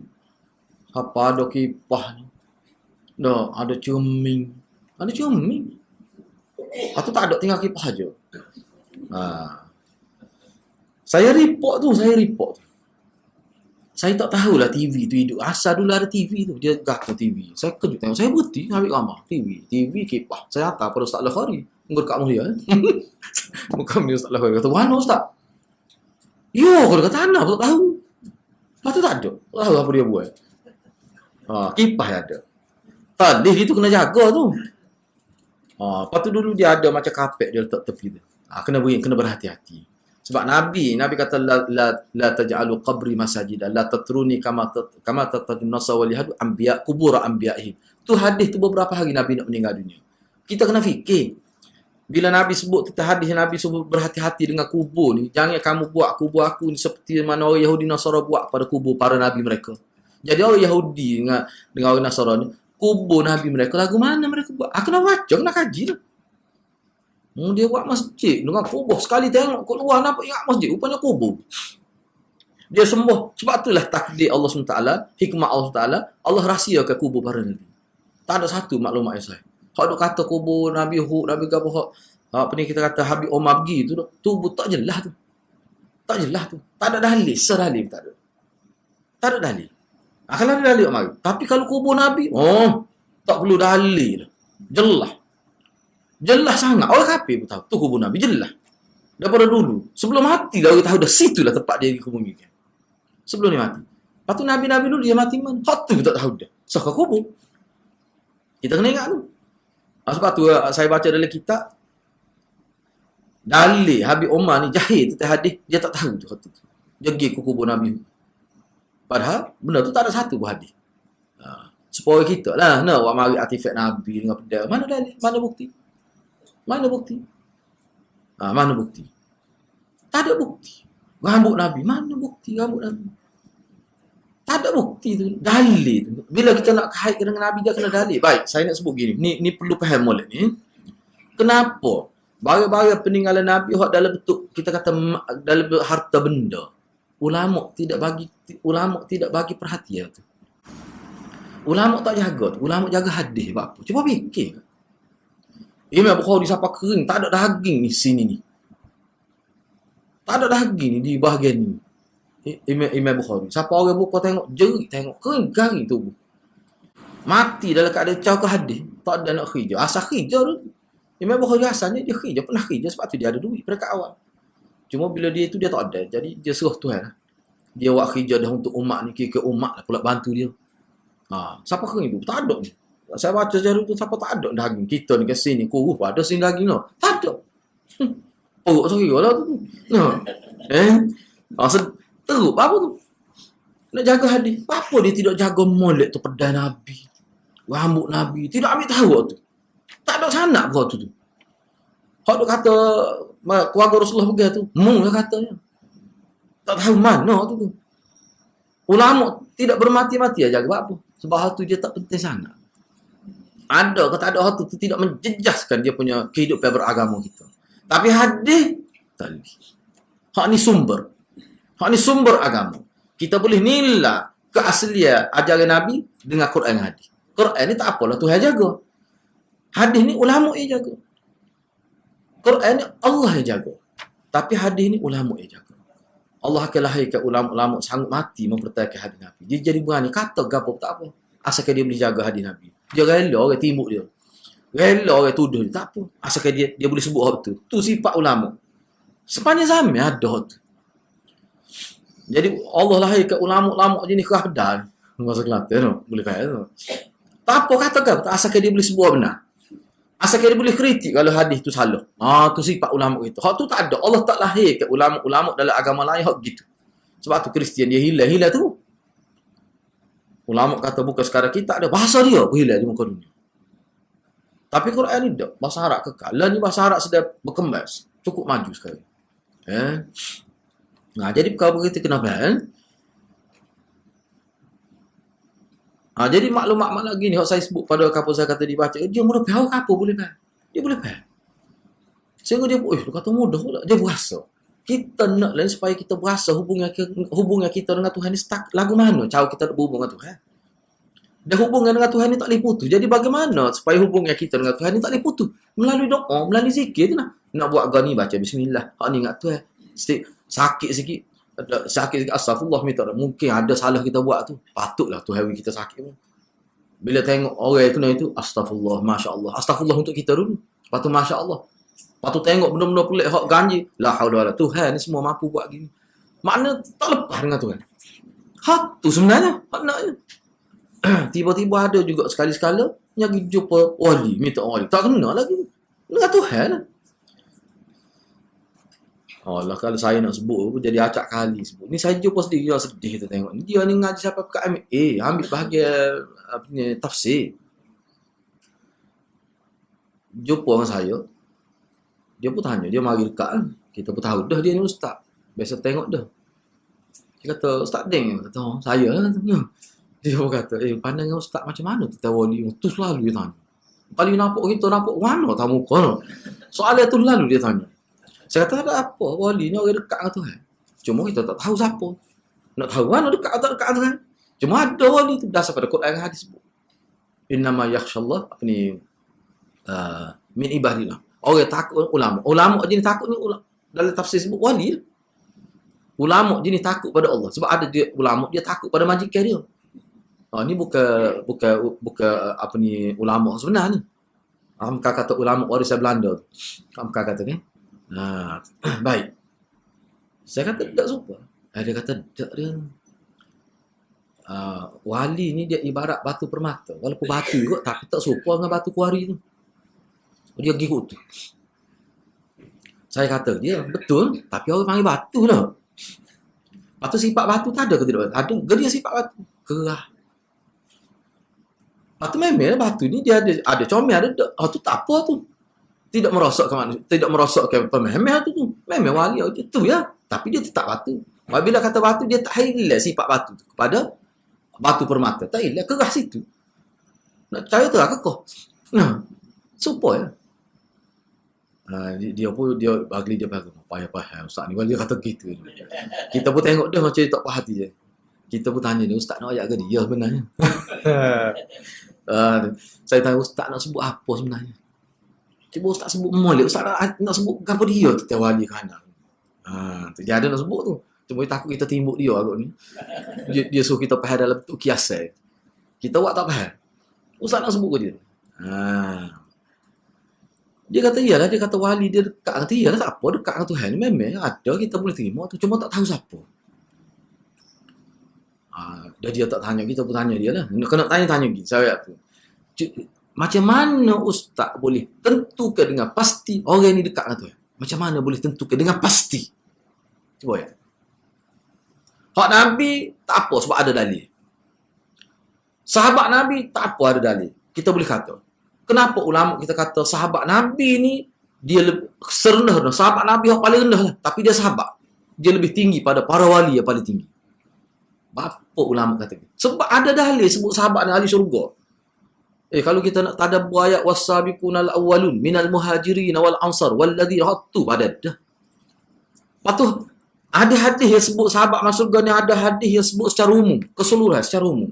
Banyak juga hadis-hadis yang sebut kelompok 10 orang, 3 orang. Ada juga hadis sebut seorang-seorang. Misalnya bila yang ahli syurga, seorang-seorang Nabi sebut seorang. Ada juga. Mana kalau rangkung semua tu semualah. Baik, hak orang panggil wali tu hak tidak sahabat ada ke hadis sebut gitu. Atas nama wali dia. Tak ada sahabat. Hak wali ni sebut secara umum. Bila sebut secara umum tak tahu siapa. Kita duk puasa, dia wali. Kita puasa. Kita puasa tak boleh kira.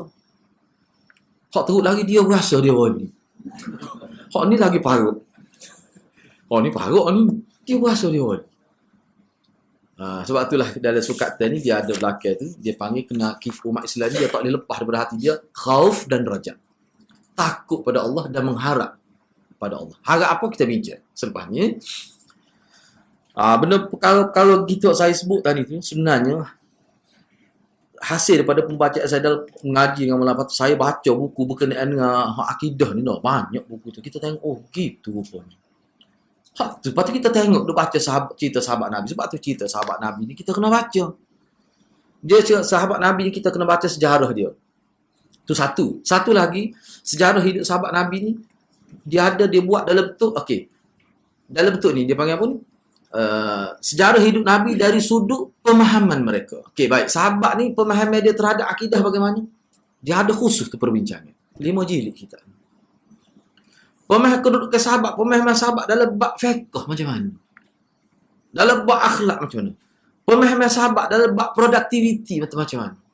Pemahaman sahabat terhadap urus niaga macam mana? Ada semua. Kerana orang ni telah diiktiraf baik. Kalau kita nak jadikan sebagai ikutan kita dalam bidang kehidupan kita, orang lagu ni lah. Sebab sahabat diberi jaminnya, dia tidak akan sesat sahabat. Ikut sahabat tak sesat. Nabi beri jaminnya. Orang lagu ni. Sebab tu sahabat ni tak ada benda pelik-pelik.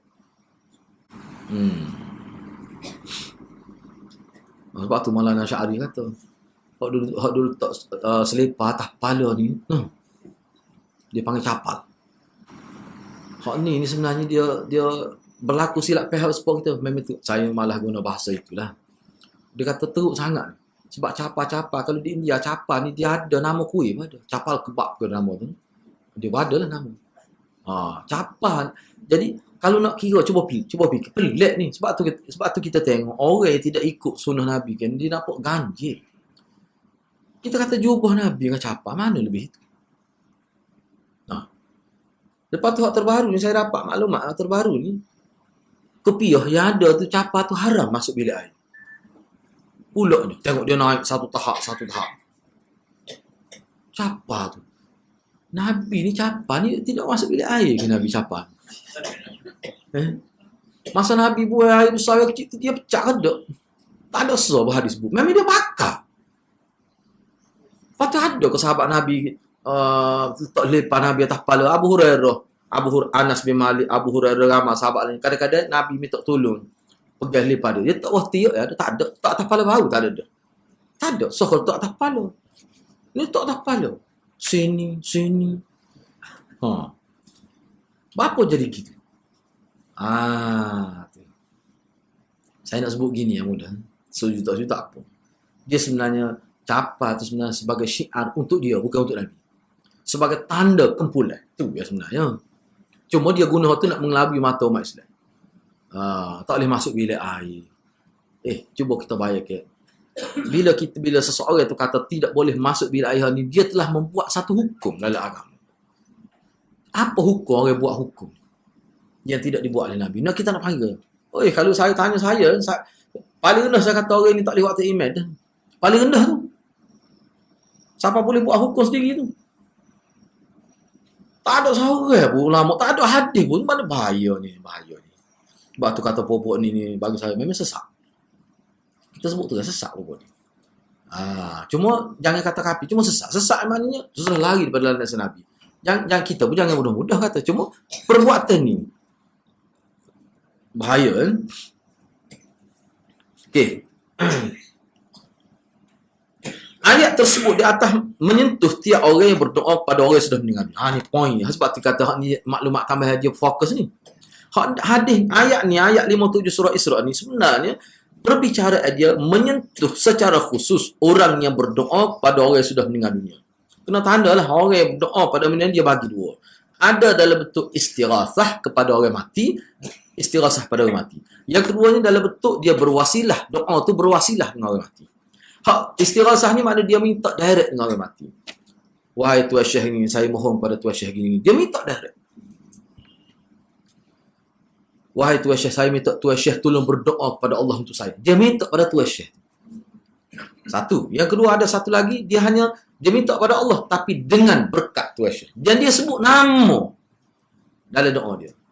Okey, sekarang ni balik sini cuba search kata internet, Google search tu. Cuba type dia punya zikir muslimat di Uzbekistan. Cuba type. Zikir muslimat Uzbekistan. Lepas tu carilah dia ada tepi. Cuba tengok, dengar terang dia sebut. Zikir. Lepas tu bunyi, Ya Syekh Nazim. Dia campur, tengah-tengah campur. Lama apa dia pun sebut pula, Ya Syekh Nazim. Tu, zikir. Dulu ada siapa dia, Minggu tak bulan lepas ke ada mari sini. Dia pernah bekerja sana tak? Nama apa mari sini. Dia ada sebut saya lah. Lepas kuliah tu, Minggu bulan dulu. Sana semua, di kawasan Uzbek, kawasan Balkan, boleh dikatakan pengaruh Habib sangat kuat. Bukan boleh kata keseluruhan. Kena penyakit. Nasabah lah kalau kita tengok dalam internet ni. Pemimpin dia diri buat sambut besar-besar kerana nak bawa rambut Nabi kan. Cuba tengok. Siung. Dia airport lagi siung tu. Jojuk kat tu. Rambut Nabi. Tak tahu mana ada tu. Rambut siapa tak tahu tu. Nah, tak nak macam mana tu. Nak macam mana tu. Lepas tu dia kata rambut Nabi tu dia letak sentiasa dia letak dalam macam kapal tu. Basah. Dulu asalnya pendek tu jadi panjang. Mari ustazah di Kelantan pula ni. Dia duduk satu grup dengan saya. Biar sebut. Jadi sahabat saya ni anak murid Harudin lah. Dia kata ustazah nak macam mana tu rambut Nabi. Ustaz ni nak test dia lah. Dia kata mudah ustaz test. Kita pergi dekat dia tu. Hak ni masa dia buat pamer dari Terengganu. Pergi tu selawat. Kalau selawat rambut teguk. Macam tu rambut Nabi. Letih dah tu. Berat. Awal kita pun jadi tak tahu nak jawab lagu mana. Pakai selok begitu dengar tu. Setara tu orang kita. Setara tu. Enggak kalau bagai-bagai lagu ni kak. Boleh penyakit anak hari. Bahaya. Enggak anak murid Harun dia kata. Dia kata jin boleh buat gitu tu. Tak kena tu. Sebab jin boleh buat gak tu dia nak tipu kita. Dia pun senyap tak apa. Anak murid Harun dia marah. Dia kata tak boleh benda khurafat. Enggak tak tahu mana tu. Bahaya kita ni. Jadi ustazah ni dia baru orang pergi buat rombongan lagi. Pergi duk cium je ceming tu. Ya, dia boleh buka cium gitu. Malu kat orang ni nak. Tak ada kamu. Semua kita tengok. Mana buat macam mana? Baik, cuba tengok lagi ni. Atau orang yang tidak hadir baik dari golongan Nabi maupun orang saleh. Mana tak mati lagi? Contoh kita terang. Ni.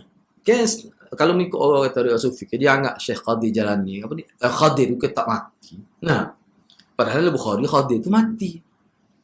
Jadi nak pakai Bukhari, kau nak pakai apa-apa ni ikutlah. Tapi saya pakai Bukhari. Memang dia mati. Banyaklah persoalan timbulnya kalau kita baca dalam buku, memang ulama kritik tu. Kalau dia tak mati, lepas tu lah ni dia duduk mana? Sebab ada dalam setengah-setengah Popok Sufi kata jumpa dia di London. London. Kita duduk London 3 tahun tak jumpa. Tak puas hati kita tu. Tak mari pak kita. Tak apalah. Lepas tu dia ikut syariat siapa? Syariat Nabi Musa ke syariat Nabi Muhammad? Kalau dia ikut syariat Nabi Musa, itu bukan wali Allah tu. Lepas tu dia ikut syariat Nabi. Lepas tu menasabah ke dia tak pernah jumpa pun dengan Nabi. Tak mari jumpa Nabi. Kehadam dah tu. Tak hormat langsung Nabi. Tak pernah mari jumpa Nabi. Orang lain dia pergi jumpa. Pergi jumpa Imam Ghazali. Dia pergi jumpa orang lain. Tapi tak pergi jumpa Nabi. Tak ada sahabat pun. Pelik tu. Padahalnya, dengan dia tak pergi jumpa Nabi, rugi besar. Kalau tidak, dia boleh jadi sahabat. Tapi tak pergi. Ya Allah kata. Baik. Ni dia sebut. Jadi, setengah-setengah sufi, memang dia sebut nama Syekh Qadir Jalani. Itu maknanya bagi dia menganggap Syekh Qadir itu tak mati. Maknanya dia berdoa pada orang tak mati lagi, tapi tidak ada di hadapan dia. Ataupun orang lain, wali adalah ni wali duduk di mana Tarim, ke mana kita kata, dia berdoa, sebut nama. Syekh Nazim, gini sebut nama orang misalnya. Itulah maksud ini. Dimasukkan di sini. Sama ada berdoa tu dengan menggunakan lafaz istighatsah. Istighatsah minta tolong direct kepada orang mati. Minta tolong. Atau minta tolong pada orang hidup. Minta tolong. Bukan suruh minta tolong dia berdoa untuk kita. Tu tak apa. Minta tolong dengan dia direct. Ataupun dengan lafaz-lafaz lain. Itu tadi. Sebab kalau kita nak selamat, kita kena ikut hak jelas daripada hadis Nabi. Kalau nak selamat, sahabat Nabi jadi lebih. Sebab dia ikut hak asal, tak ubah. Tak ubah. Sahabat Nabi tak ubah. Aisyah kata siapa dia sembelih unta. Untuk akikah tak boleh pahala. Sebab apa? Sebab tak serupa Nabi. Melih unta. Tak melih unta ni boleh panggil ramai. Beribu orang pakai. Melih kambing apa orang? Kepuk kita tak nak sekor. Tak. Jenis patai jumpa kambing lah kan. Dia patai masa tak ada. 2 ekor tak apa cukup kita je. Kalau nak kira molek masuk. Aisyah tak ada. Berapa tu? Hak asal man? Hak asal. Hak asal. Kita pun tak tahu, lama pun tak tahu. Walaupun ada sebut, tapi umumnya hakikat sebenarnya tak tahu. Kenapalah kambing tidak binatang lain? Tak tahu. Apa sebab? Kambing. Dapat Nabi, sahabat ke sahabat, habis lah. Semua habis. Sahabat ni, anak 24 orang ada sahabat. Dah bini berapa? No. Tapi semua melih kambing. Apa kita? Apa hikmah? Apa tak melih binatang-binatang lain? Usah ke? Sedap usah ni. No. Tu apa? Kadang-kadang benda-benda kita tak tahu tu, ikut saja. Itu cara tahu. Sebagaimana ayat ini juga mencakup orang-orang yang berdoa kepada malaikat ataupun jin. Tak pernah dengar orang ada puja malaikat. Saya pernah dengar. Ni untuk mama. Ni dia ajar pada saya. Dulu kita tulis. Ni malaikat ni untuk ni. Malaikat ni untuk ni. Ni kena sebut sama. Kenapa ya Jibril, ya Jibril. Ada tu dia berzikir gitu. Cuba fikirlah orang Islam kita. Maknanya dia tinggal terus ni. Sebab tu kita belajar. Ya Jibril, ya Mikail. Dia seru nama malaikat tu. Lagu tu kena belajar. Jibril bukan dia bahasa pelik. No. Dia pelik. Dia tak ada apa pun. Pelik manusia ni. Dia katakan bila sesak ni kan dia pelik lah. Contoh di kelas. Orang kata cikgu Kahar tu kan. Mengaku jadi Rasul Melayu tu tak? Cuba tengok kehidupan dia macam mana. Sebab dengan rumah saya tak jauh setengah jam. Memang orang kata dia ni teruk dah. Sebelum dia isytihar tu dia duk kecek dah benda-benda wali-wali. Lama dah dia kena penyakit tu. Hak tu dia tak nak dah isytihar tu. Tak nak telajak tu lagi tu. Dia ingat dengan dia isytihar jadi Nabi itu kebaikan untuk dia. Bahaya rosak. Dia tapi tahu rasa tak hati tapi baru ni dalam beberapa bulan lepas tu dia tenak menal. Dia kena stroke. Tak boleh bercakap. Allah Subhanahu Wa Taala melarang kita berdoa kepada mereka. Tak boleh. Allah larang kita. Larang ud'uni tu minta dengan aku. Jelas ayat tu. Tak boleh nak takwil. Ud'uni tu. Oleh kerana itu Allah SWT melarang kita berdoa kepada mereka sembah semua. Dan Allah SWT telah menjelaskan bahawa mereka tidak boleh menghilangkan bahaya dan tidak juga boleh meringankan bahaya. Cuma dia doa. Sebab tu sebab tu Nabi bila pergi jumpa sahabat Nabi doa kepada Allah supaya Allah sembuh. Nabi doa. Nabi cerita apa? Ada sembuh, ada tidak. Cuma ada sekali-sekala Nabi buat contoh mata Sayyidina Ali dan sahabat, ada setengah sahabat dia kan. Dalam peperangan mata jatuh kena sini jadi tobik mata duduk lekat di orang ni. Ada kan sahabat Nabi tu? Nabi buat gitu mula masuk. Tu mukjizat. Tidak nak hari tu sekali tu. Jangan silap faham. Cuba tengok mai saya tengok sahabat Nabi bagus pemahaman dia. Baik, hak sakit mata ni ramai. Sahabat Nabi hak buta ramai. Ibnu Abbas buta masa tua. Ibnu Umar buta masa tua. Patok buta zaman Nabi. Abdullah ibn tu siapa mati buta. Nabi tak buat kau gitu. Nabi tak buat gitu. No. Apa Nabi tak buat? Apa Nabi tak buat? Patok Sayyidina Ali tu Nabi buat. Tidak buta tapi mata dan siapa tak lagi mai subuh Sayyidina Ali. Nabi suruh lagi. Nabi tidak. Nabi buat. Nabi baca tahu lah baca ke Nabi buat tafallud. Sia selalu. Bukan Sayyidina Ali kata supaya tak pernah sakit. Kata orang lain sakit mata Nabi tak buat. Apa? Tidak kata bila sakit mata mari Nabi kata mari. Awak saya buat besar. Khusus untuk sakit mata. Hari ni saja. No. Tak ada Nabi buat gitu. Sahabat Nabi pun tidak pergi jumpa Nabi. Tidak kata bila kalau sakit pergi jumpa Nabi lalu. Bapa gitu. Maknanya Nabi bui pengajaran itu sahabat dia faham dia. Hak aku pada Sayyidina Ali itu hak tu mukjizat. Mukjizat ni aku tak nak buat kecuali tu Haizing. Sebab tu Nabi bila sahabat sakit dah. Tak ada. Sahabat Nabi mati ramai mana. Luka kita Nabi tak nak buat apa. Mati. Kita sebut tu kan mana apa ni Hafsah tu kan. Suami dia tu Khunas tu bin Juhafah tu. Nah, Khunas tu kan mati depan Nabi tu dalam peperangan Badar. Nabi tak nak buat apa. Jadi Nabi kahwin dengan Hafsah. Dia dalam hadis Nabi sebut sesiapa Nabi sebut kelebihan khusus. Seseorang bila dia nak nikah dia carilah janda-janda yang mana suami dia mati dalam medan perang. Sebab anak-anak dia tu dia ada keberkatan lebih. Nabi harus sebut dalam hadis. Sebab tu sahabat Nabi dia ambil hak mana suami dia mati dalam jihad fi sabilillah. Kita tak ada sahabat jihad ni. Tu masalah. Dah tak apalah kurang maknanya orang baik-baik, anak dia keturunan didik tu. Nabi sebut. Nak ayatnya apa saya nak sebut si Nabi ni ada betul sekali-sekala sakit mata dia buat gitu ya. Hak cabut pun dia boleh buat gitu. Tapi hak tu dia panggil mukjizat. Bila kata mukjizat ni Nabi tak boleh nak buat kecuali bila tu haizin dan hak tu arahan daripada Allah. Ketika Nabi tak buat. Dan itu tidak dianggap sebagai orang panggil sifat Nabi. Tidak. Kerja Nabi tidak. Kerja Nabi bukan mari buat rawatan. Tidak. Itu mukjizat. Kita kena faham. Sebab tu anak Nabi sendiri pun mati. Cucu Nabi pun mati dalam pelukan Nabi pun ada. Tak nak buat apa. Itu kerja Tuhan. Oleh kerana itu, setiap orang yang berdoa kepada orang yang sudah mati atau orang yang tidak hadir dari kalangan para Nabi dan orang-orang saleh ataupun orang-orang yang berdoa kepada para malaikat, sesungguhnya orang tersebut telah berdoa kepada sesuatu yang tidak mampu menolongnya. Yang mana orang itu sama sekali orang yang dia minta tu, sama sekali tidak memiliki kudrat, kuasa untuk menghilangkan mara bahaya dan juga tidak ada kemampuan sama sekali memindahkan bahaya itu daripada diri dia. Tak ada. Tu kan?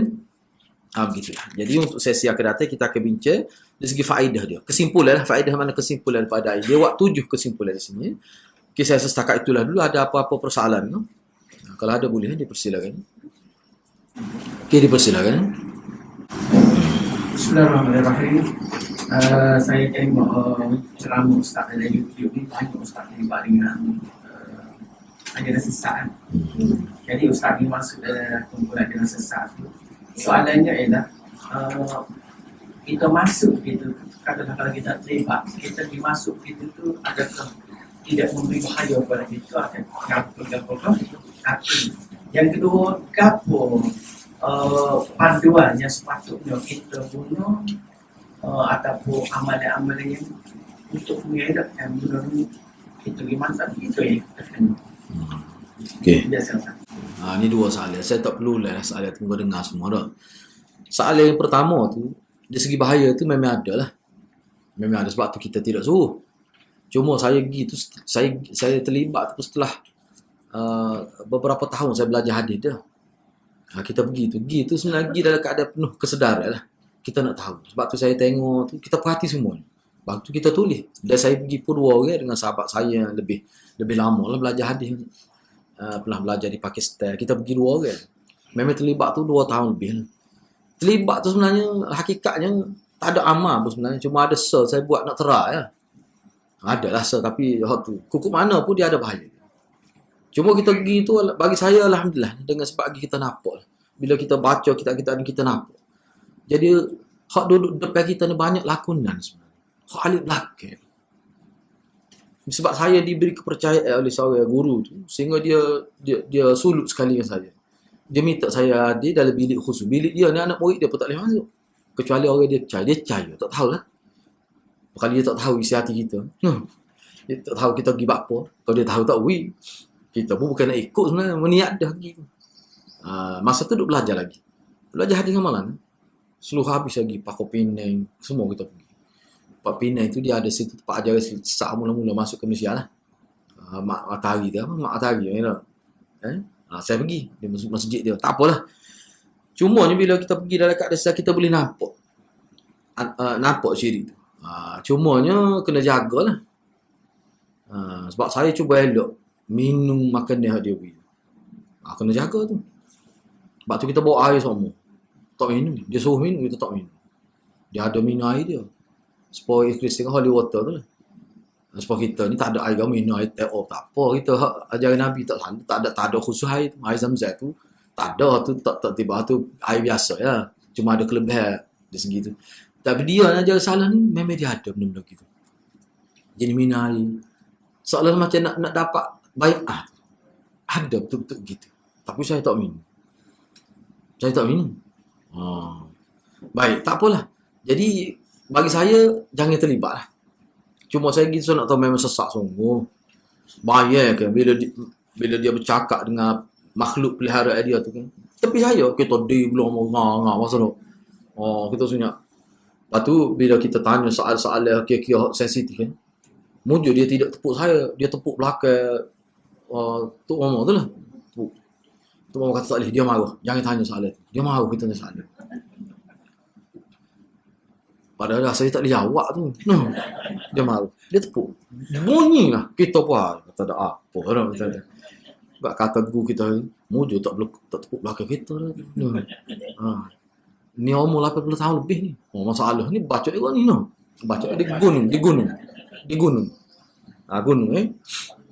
Di gunung. Hak ni saya pergi jumpa dia ni kerana hak saya duduk menutupnya bukan dengan dia. Hak saya duduk rapat nak tahu anak murid dia.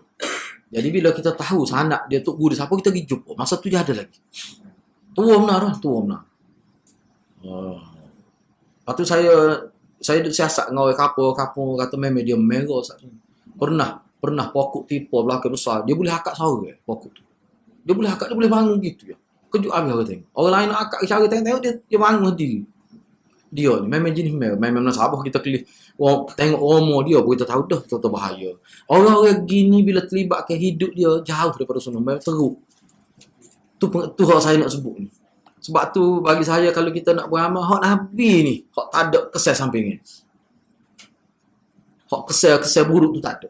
Hak lain walaupun bunyi baca Quran pun, bunyi zikir hak molek pun, kalau ambil dengan orang lain tidak dengan cara Nabi, saya khawatir akan ada kesan yang tidak baik. Tak salah. Hak Nabi pun cukup dia. Sebab tu tak salah. Dan saya sendiri pun, sebenarnya sebab tu saya kata bahaya tu. Seminggu tak boleh bangun. Berobat dengan ayah sing. 7 butir wanyo. Puasa 7 hari. Nak ayat cerita. Lepas tu tak sah. Jangan terlibat sikit abu benda-benda gini. Sebab tu kita dengan Allah. Tu lebih jelas. Sebab tu saya bila tengok patutlah saya normal kata syirik. Orang tanya apa itu saya syirik. Apa itu syirik saya? Memang tipu. Tengok dia berzikir malah kita tak tahu depan anak molek. Ingat Quran. Hang ni ngapa Quran ni? Dia boleh ingat sekali dengan makna. Orang kita boleh terpengaruh benda gitu.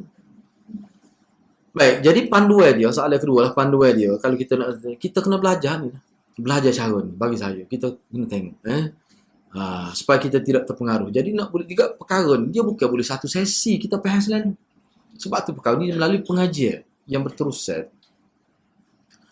Lepas tu kita nak nilai macam mana? Misalnya contoh, sebab kita boleh jadi berlaku pada keluarga kita kena gangguan makhluk alamnya. Lepas tu nak nilai lagu mana, promo tu betul ke tidak. Dia gini, kita kena ingat lah. Sebab itulah, bagi saya, malam-malam kalau sakit kan, tengok keadaan, tengoklah. Kalau sakit tu berkait dengan fizikal, kita jumpa doktor lah. Pandang dengan doktor macam mana.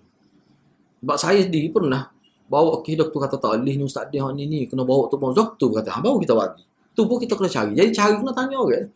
Tanya lalu. Lepas tu kalau pergi, kita niat molek. Tiba pergi tengok tu Umar tu buat cara yang menyali sunnah. Bukan kita, dosa dia. Sebab apa? Sebab dia. Sebab ada juga kadang-kadang sembuh tu habis. Ikhtiar lah. Tapi seboleh-boleh jangan cari lagu tu. Sebab itulah kita kata setengah-setengah ustaz-ustaz ulama ni dia nak sebagai alternatif lah. Seperti Dr. Harudin misalnya Darus Syifa. Dia cuba dah tu. Yalah masalah kita nak kritik. Boleh tak kritik lah. Tapi kok mana dia cuba dah. Salah satu objektif dia ataupun hadaf dia, maksud dia buka perubatan sebenarnya nak sebagai alternatif pada perubatan ni hak tidak menepati sunnah ni. Hak langgar syariat. Hak syirik ni.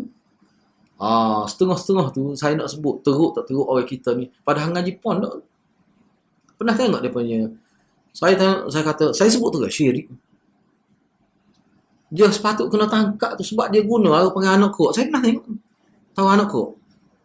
Anak kok ni hak budak apa ni hak anak sulung, mak sulung hak mati hari apa Selasa. Dia kering tu janin tu. Dia kering ke?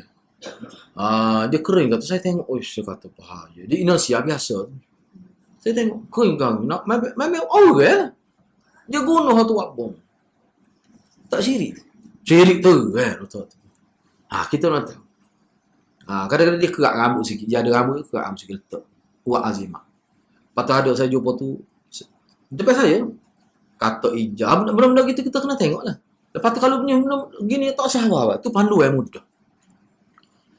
Lepas tu kita kena tengok pula orang ni waktu ni kalau boleh siasat latar belakang pengajian macam mana. Payah juga jangan mudah-mudah. Doktor boleh tipu. Tak ada doktor pun tipu sijil. Lepas tu selok ke orang. Rawak tu dah. Hak tu boleh tipu hak tu orang lagi lah bagai mistik, bagai hak tak nampak, bagai hak nampak, hak tidak jelas gitu. Kena berhati. Sebab tu kalau kita ngaji hadis ni tak. Kalau kita ngaji cara molek ni, bila sakit ke apa kita tak ke telitah Allah. Ingat pada Allah. Hak tu kita kerja pada doktor tu sebagai usaha Nabi suruh rawat. Gitu. Hak tu mudah. Lepas tu tak usah lah, bagi lebih tak usah. Dia kalau nak bincang boleh kita bincang semula. Apa beza hak sebut bomoh, hak rawat cara sedah, hak ruqyah, hak boleh telakuman dia ada beza dia. Hak guna dengan kita cara nak baca ayat Quran dan sebagainya. Hak tu ada cara dia. Lepas tu kalau jenis pesen ustaz-ustaz kata hak ni ayat ni khusus untuk sakit lutut atau awal-awal lagi. Tak ada buah ayat tu untuk sakit lutut. Awak tahu mana hak tu? Sepatutnya kalau kita nak bomoh, kita baca ayat Fatihah pun sebagai tawassul dengan amalan kita. Dengan baca ni mudah-mudahan berkat ayat ni gini gitu. Tu sekadar tu ya. Jangan kita kata ayat ni turun untuk sakit lutut. Hak ni untuk angin Ahmad. Ayat ni turun. Bila kita sebut gitu, seolah kita mengasbab nuzul kata. Talih gitu. Rosak tu. Kita pernah tengok ayat tu tak ada nampak macam lutut sebut ayat tu. Kok mana? Kalau kita kecil dia kata tu lah. Bukan semua orang boleh faham tu. Waktu kadang-kadang saya tanya, baiklah, awak faham ke tidak? Kena tanya. Dia kata, faham, cuba ayat. Kalau orang faham semua dia boleh ayat. Cuba ayat. Dia pun nak ayat.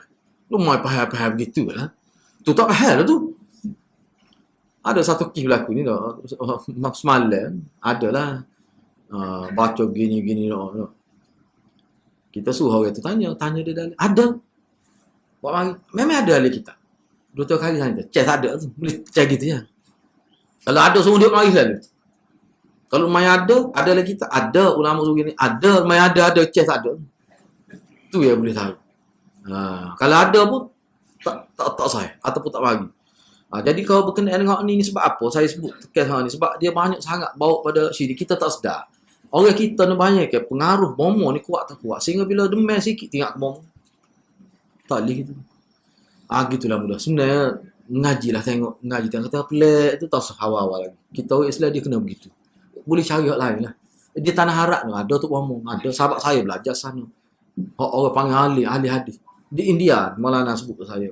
Ulama India boleh kata ramah, boleh bomo. Tapi cara mana dia baca Al-Quran? Gini-gini. Bahkan dari itu, kita tafalud ni. Dalam air boleh baca. Boleh lagi. Setelah tu boleh lagi. Boleh lagi tu. Bukan kata tak boleh. Lepas tu serah pada Allah SWT. Kalau buat pelik-pelik ni, dia jadi lebih lain. Hati tu boleh jadi berubah. Tu kita bimbang. Okey, begitulah. Okey, ada soalan ni. Kalau ada satu soalan, boleh. Mak saya ni sebenarnya on the way balik ni. Okey, tak ada. Ada soalan. Boleh. Assalamualaikum. Assalamualaikum. Ada dua soalan.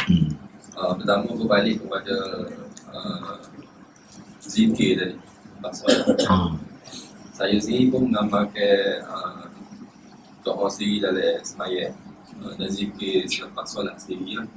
Cumanya ada fadilat tertentu ataupun khusus tau untuk kita duduk sampai imam bangun sebagaimana hadis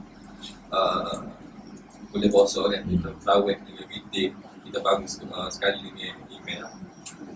So kedua ada sebuah hadis mengenai meninggalnya seseorang kalau dia sempat mengucap tahlil,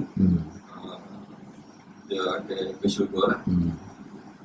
Kalau lah kata arwah ni dia meninggal, tidaklah kata meninggal dalam keadaan menuju presiden ke apa, meninggal boleh lah, kita hukum pun. Tapi apa ni, sakaratul maut dia tu dia tak ada sebut lah di mulut, di nafas tu. Ada petunjuk apa-apa pada hadis tu bagaimana keadaan arwah. Ini dua soalan. Soalan pertama saya ni berkait dengan amalan khusus lah selepas zikir. Dia sebenarnya gini sebenarnya. Sebab tu saya kata fiqh zikir tu, dia panggil fiqhul azkar wal audiyah tu, dua jilid tu. Dia ada bincang kat perkara tu. Antara disebutnya memang ada hak khusus Nabi sebut. Allahumma inni ala zikrika wa husni, itu ada ayat kursi itu ada hak khusus. Tapi itu buat secara individu lah. Allahumma antas salam wa tabarta ya dzal jalali was takat tu.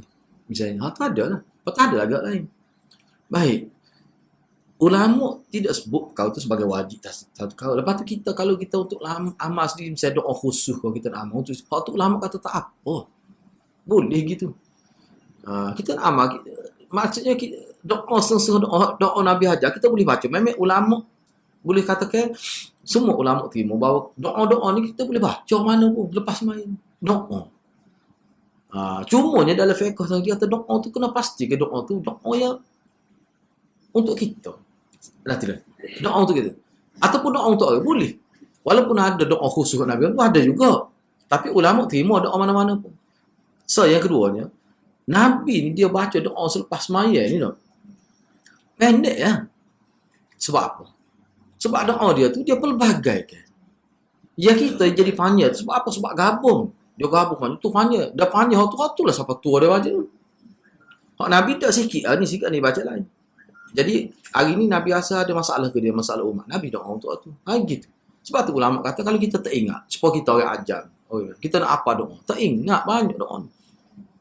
Sebab tu ulama letak disiplin doa ni, pertama sekali dia ada 3 perkara lah. Pertama sekali puji Allah, alhamdulillah. Lepas tu selawat pada Nabi. Kemudian akhir tu puji Allah pula. Lepas tu kuncikan dia dengan Rabbana atina. Kan ada disebut. Jelas-jelas kita boleh doa lah, doa apa. Kita tak ingat aku Arab. Sebab ulama kalau dalam mazhab Syafi'i, seseorang baca doa ke Arab, dia tak faham makna, tak ada faedah. Dia minta, dia tak tahu dia minta apa. Kalau dengan manusia lah kan. Dia hafal dalam bahasa Jepun, dia minta kita pun tak faham. Dia pun tak faham. Apa faedah? Tak ada faedah. Lebih baik dia minta Melayu, dia boleh ilhah, dia boleh hayati. Baik. Jadi merujuk pada soalan itu, mana ada khusus? Ada khusus. Dah ada tidak khusus. Tapi ulama kata boleh baca sebab dia doa. Boleh baca. Cumanya saya lebih cenderung kalau setengah-setengah hak zikir tu kita jangan ubah sebab ada setengah zikir tu walaupun zikir tetap tapi dalam bentuk doa juga. Misal Allahumma ajirni minan nar. Hak tu selain daripada zikir dia hanya doa tetap Nabi baca. Bahkan Aisyah kata Nabi tak pernah tinggal. Nabi tak pernah tinggal. Jangan kita kata Allahumma ajirna. Sebab Nabi sebut Allahumma ajirni. Maka sahabat masing-masing ikut buat gitu. Orang tempat kita ni kata kena ajirna lah sebab hak belakang dengan amal. Tu masalah orang kita. Lepas tu Nabi jadi teriman, Nabi kata Allahumma ajirni tu buat apa? Soalnya Nabi tak ingat pada sahabat dia. Dah, sebab sahabat dia cerdik. Oh Nabi baca gitu, kita pakat baca kot. Memang Nabi suruh gitu pun sebab tu Allahumma ajirni. Minta selamat pada neraka tu kena minta masing-masing. Jangan franchise spoken taki tak boleh gitu. Tak boleh, dia kena minta masing-masing. Tu hak sebenarnya. Hak tu sebenarnya. Sebab tu bagi saya, walaupun kita kata masyarakat ni buat gitu, dia tidak semestinya betul. Kita kira betul ni Nabi. Lepas tu lepas semaya, kita masing-masing lah. Walaupun boleh jadi kita duduk di hadapan sekali, dia kalau majlis kita nak bangun rasa tidak masalah, tak apa, tapi kita dalam keadaan kita memahami sunnah, kita buat sendiri. Jadi kalau kita tengok ada orang tidak betul imam, dia pun tidak angkat tangan, dia dah diri, kita tak salah apa, sebab tidak wajib tu. Bahkan kalau nak kira lebih tepat lah, kalau doa sendiri tu lebih tepat lagi. Kalau tu imam doa pun kita tak sihat angkat tangan, sebab kita tak habis lagi zikir. Lepas tu kita nak, bagi saya tu lebih baik. Dasar pada hadis-hadis Nabi. Doa sendiri. Kata orang kata, sombong. Macam-macam dia kata gini-gini. Kalau tidak tu, orang kata sombong dah kita ni. Kalau tidak gitu amat dah orang kata kita macam-macam. Tidak gitu, biar kata gi, kalau tidak duk genggih kita orang kata tu. Tidak jadi sakit orang kata tu, ikut dia nak kata. Saya gitu ya. Sampai bila kita nak layan gitu? Sampai bila? Patut yang kedua ni. Sekejap, kita benda yang sama. Masa terawih, kita stay dengan email sampai email bangun beredar. Ada hadis. Ada hadis. Kalau solat biasa ni, tak ada. Tak ada satu hadis pun. Bahkan dalam Imam Suyuti pun sebut. Imam Suyuti sebut, dia kata budaya sahabat. Bila selepas maya kan, dengan Nabi ni tu email tu Nabi, bukan tu email ni. Tu email tu Nabi di. Lepas maya sahabat dia akan mengambil sudut tertentu. Lepas tu Nabi pun tidak doa seperti kita gini. Sahabat ambil dia macam doa sendiri, zikir, doa sendiri, masalah dia, ni masalah dia. Tu cara. Kau tu molek. Boleh tengok masa tarawih. Tak, masa tarawih tu, kalau kita tengok masa tarawih tu, bila sesat bersama email tu apa maksud? Makna tarawih. Kau tu jadi timbul khilaf dengan nama witir macam mana? Sebab witir Nabi buat lain, waktu lain, bukan waktu tu jadi satu khilaf pula. Jadi apakah sekarang ni masalahnya imam dia buat witir selepas tarawih. Kira-kira begitulah umum pak kita. Tapi zaman Nabi ada buat gitu ke tidak? Witir dia buat masing-masing. Lepas dia bangun tahajud semua. Jadi bila kita nak memahami konteks ayat hadis tadi, apakah kita kena witir sekali dengan imam juga? Sedangkan imam tu telah buat tu kira-kira tak serupa dengan cara Nabi tu. Asyik tu masalah. Sebab tu ramai juga di kalangan ustaz-ustaz kita. Dan saya lebih setuju tu lah. Kita buat setakat tarawih sudah. Tapi kalau kita nak buat witir lalu pun boleh buat juga. Adalah satu dua sahabat tu yang buat witir sebelum tidur, tak ada. Tapi tu sekali-sekala ya. Sebab dia mungkin letih sangat. Tak yakin boleh bangun, dia buat lalu. Tapi ada sahabat tak. Sebab dia kira Nabi buat macam ni. Ada berlaku gitu. Sebab tu dia berlaku dalam riwayat. Mana ada berlaku qadha witir selepas sembahyang subuh. Qadha witir sebelum sembahyang subuh. Sebab tu dia tak wih. Baik. Jadi kita kena tengok pula Nabi suruh kan lakinu mautakum la ilaha illallah. Itu sunnah aja. Maknanya kalau dia boleh mengucap, insya-Allah. Kira-kiranya husnul khatimah lah dia. Cuma kena ingat satu kali ulama bila bicara-bicara ni dia kata hakikat sebenarnya serah pada Allah SWT. Gitu. Tapi kok mana pun gitulah. Ada juga setengah ulama sebut dia kata sebenarnya maksud akhir la ilaha illallah tu makna kita kena berwaspada semua. Makna hidup kita kena buat amal sama supaya dia berakhir dengan maksud la ilaha illallah. Sebab setengah ulama faham maksud la ilaha illallah tu bukan semata-mata lafaz la ilaha illallah tu. Tapi dia lebih bersifat kehidupan kita tepat dengan agama masa kita mati. Tu ada juga yang kata gitu. Gitu. Jadi hakikat sebenarnya kalau kita ambil, saya lebih suka memahami perkara ini dalam konteks mana kena berhati-hati, sentiasa buat baik sebab kita tak tahu mati bila. Dia lebih ke arah tu. Sebab ulama tak sepakat dalam memahami hadis tu. Kita tak masuk lagi tu hadis tu dalam kita Imam Tahawi Mushkilul Athar tu. Baru poin yang kelima baru. Malah cuti pula. Enggak dianya 13 jilid. Dia jilid pertama tu 77 masalah. 77 kekeliruan terhadap hadis Nabi. Hadis tu okey cuma boleh jadi silap faham. Maka dia letak sebagai hadis yang muskil, yang mana perlu pada huraian ulama. Bagusnya kitab tu bagus kitab saya baca. Masalah bagus tu lah. Satu hadis berapa keliru sebab ada lagi 8 hadis lain. Nampak macam pecah ke mana? Dia kena baca semua. Maknanya ulama tu boleh buat kumpul hadis itu hijau besar. Cuba tengok agama Islam kita ni dalam bab fakta agama ni bukan mudah. Bila tengok keliru sebab apa jadi keliru, kena sesat. Allah lahirkan ulama khusus pula dalam bidang. Buat kitab. Siapa masyhur kitab dia. Atau hadis tadi tu masalah hadis muskil. Okey, saya setakat itulah dulu. Ya, mudah-mudahan Allah berkati kita semua. Aku qauli hadza wa astaghfirullahal azim li wa lakum. Assalamualaikum warahmatullahi wabarakatuh.